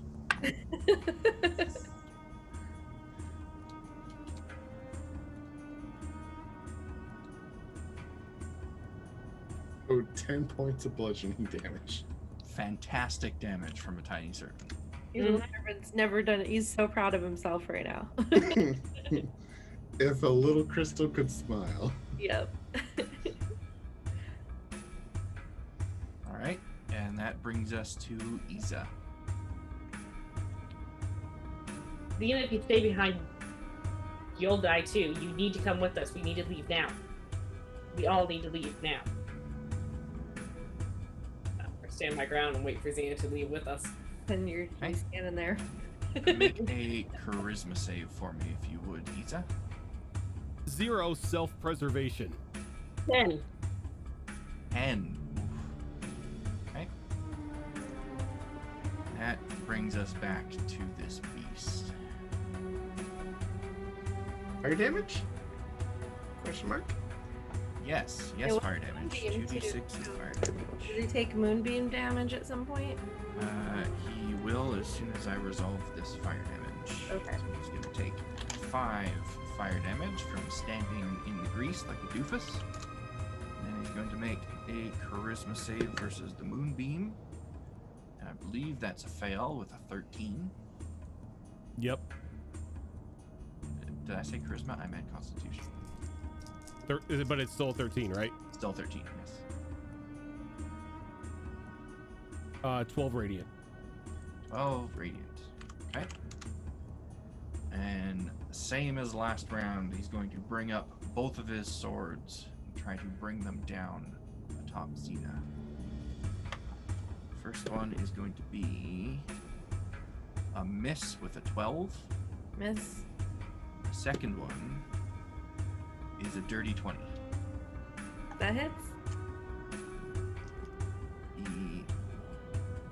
That's high damage.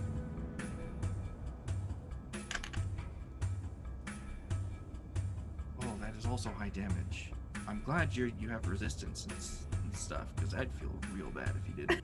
Oh no. And it's going to be 19 slashing Oh gosh.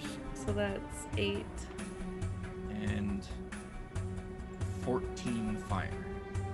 And 7. Xena's looking extremely rough now. This is the worst anyone's ever seen her. And a charisma save, please.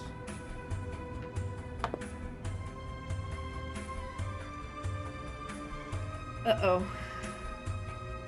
I usually have good charisma too. That's an 8. 8.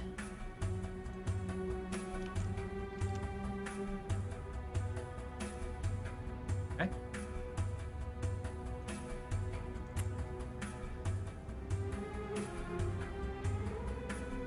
It is your turn.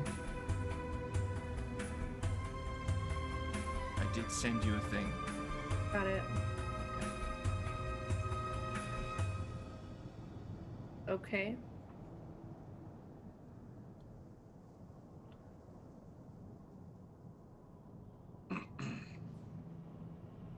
So, you guys see Xena just drop her axe and get down on her knees and beg you all, we have to surrender. Just lay down your weapons for this. We have to stop. We have to surrender. It's the only option. And that's it. That brings us over to Zara.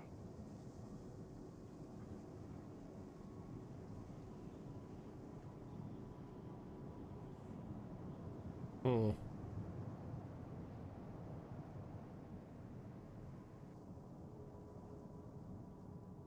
Okay, this is going to be risky. Risky sometimes pays off. Risky may pay off. Seeing as how everyone is either too dumb or too prideful to be the first one to run.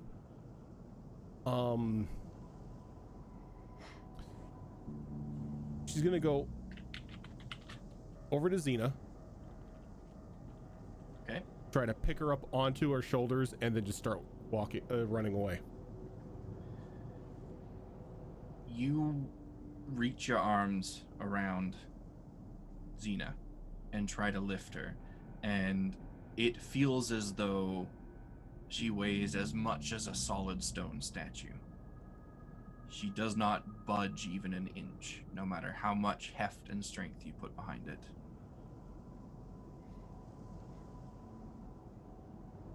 Give me a perception check as well. 18. Wait, why am I rolling percentiles? Never mind.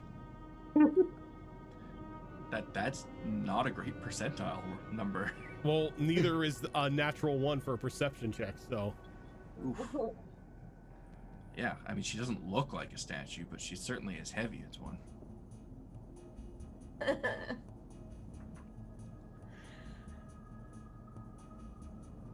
Now that will have used your action, so you do still have a bonus action.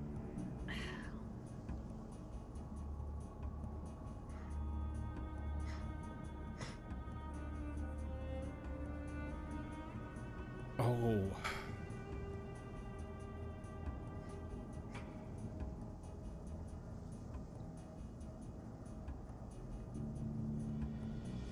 Okay. She's gonna try to be really dumb here. She's gonna pretty much just almost lay on top of Xena, almost like shielding her. Seeing if like that will maybe spark Xena to, you know, try to be the heroic one and trying to get, you know, Zara out of there. You're doing a real good job of making me feel like a terrible person. So you can do exactly that. Xerax, 2 of your companions have agreed that this is not a winnable fight. Good. And I'm going to hold my ground and keep eyeing everybody, the remaining person to give up. Okay. And a charisma save from you, please. Oh, thank Christ. 13. 13. Okay. Ixis, your familiar.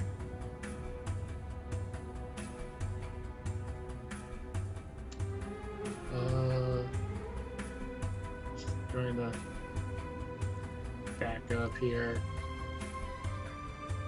Yixis is very, very confused about what might even be potentially going on.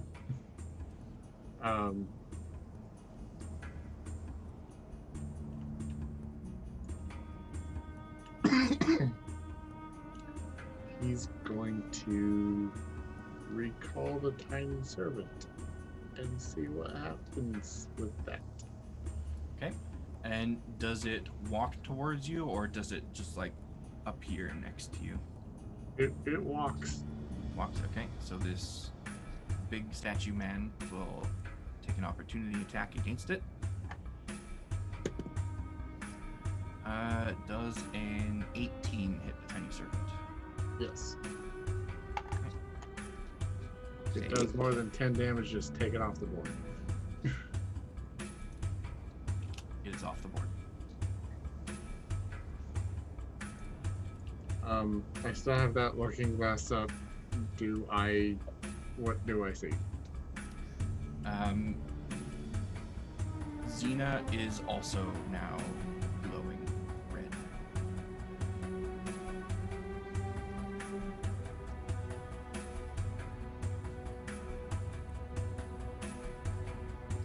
Anything else you are able to do on your turn? Or is that it?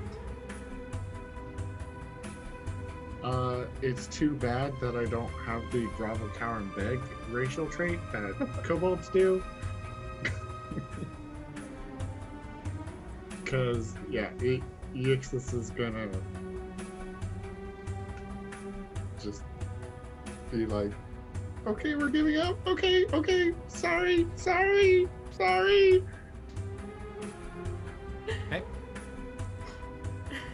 Iza. I guess technically there's only one of your companions left that hasn't agreed to give up. I'm gonna look directly at that companion and be like, there's nothing else we can do, as I follow Xena's suit and sit down. Okay, and a charisma save from you, please. 0? I rolled a 2 on a die with a -2. Oh. I do not have charisma. Okay. And that will bring us round to the statue again. And I think we're going to call it here for the night. I don't like ending in the middle of combat. But you're in a very difficult situation at the moment. And I need to do a bit of thinking. Oh no. I'm not dropping the concentration on the moonbeam, by the way. That's okay. Well, we can resolve that, because if we don't do it now, I will forget by next session. If the grease is still on fire. That's right. That as well. So I he's can't going drop to concentration on the grease. It's Yeah, just no, there that's just and fire on fire. so he's going to This take is 4 there fire and on damage fire. from the grease, and he's going to fail his save versus the moonbeam. Another 19 radiant. 19 reading. Okay. Now we're going to call it. Was That he has even been- looking hurt? He looks entirely unfazed by all of this. I just want to add, this is Yep. what happens when Xena rolls successfully. Oh. What? So Eva was a talking character I would have tried to talk to before this whole battle started, but she's not a talking character. You can rush in and bully things. Yeah, this is a difficult situation. yeah. Indeed. Because nobody will freaking run. Well, you know Xena doesn't normally surrender, just, you know. I'm not gonna say anything though. Yeah, Well, I mean, I'm pretty sure I know what's going on, which is why I'm surprised that those glasses have the ability that they do, but don't show you if somebody's under the effect of something. that was a very deliberate choice on my part. So, I wanted to make them good, but not too good. Mm-hmm. Makes So, sense. that is gonna do it for us today. When you make the DM feel bad. Tune in next week for maybe the final episode of No Way Out.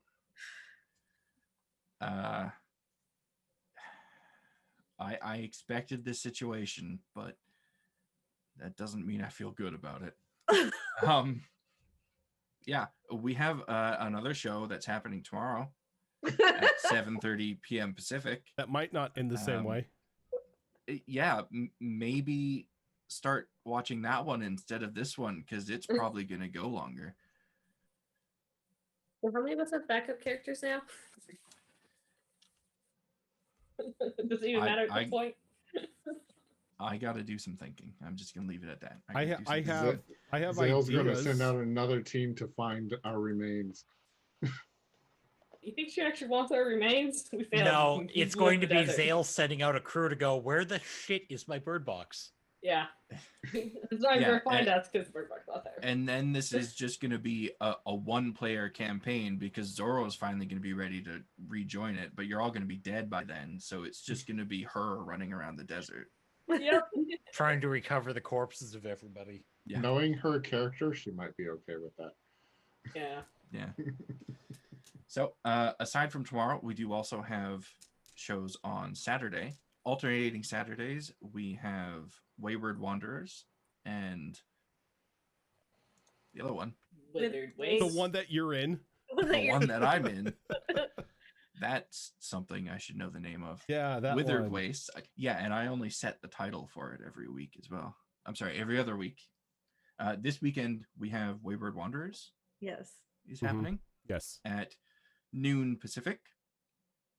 And that is going to be it for our shows this week. I'm still used to talking about the Christmas stuff. I'm not out of that groove yet. But Christmas is over. So someone has to spin up a Saturday night game, is what you're saying. Yes. As long as that someone is not me. Yeah, it doesn't feel like a good note to end it on, but you know, Sometimes that's how it rolls, Yeah. you know? sometimes that's how it rolls. It is what it is. That's why it's always good to come kill your back. emotions as a DM. Yeah. do come back next week to see what happens to these pups, because this is a very difficult situation, and I genuinely have no idea how they're gonna make it out, if they're gonna make it out. See, It would be fine if the healer could talk. Yeah, that was just everything Now, bad coming together all at once. is it that Zara can't talk, or if she talks, she will just She spill her can't talk. secrets? She cannot talk. She cannot speak for Okay. 1 minute, and at the end of that minute, she She spills lets out secrets. a personal secret. I'm really a Myconid. I mean, that's not wrong. To the surprise of literally no one at this point. I like I'm a mushrooms. fur-covered Myconid. All All right, so we will be back tomorrow at 7:30 p.m. Pacific. Do join us. From what I remember, what I assume, we have some exciting stuff coming up in that campaign. Yeah. One of them is Gilly owes us a draw from the deck of many things. Yeah, she does. And you know what? In that campaign, you don't need to make it magically apparate either. This It's is true. already there. This is true. All right. We'll see you all tomorrow. Yep. Thanks. At all.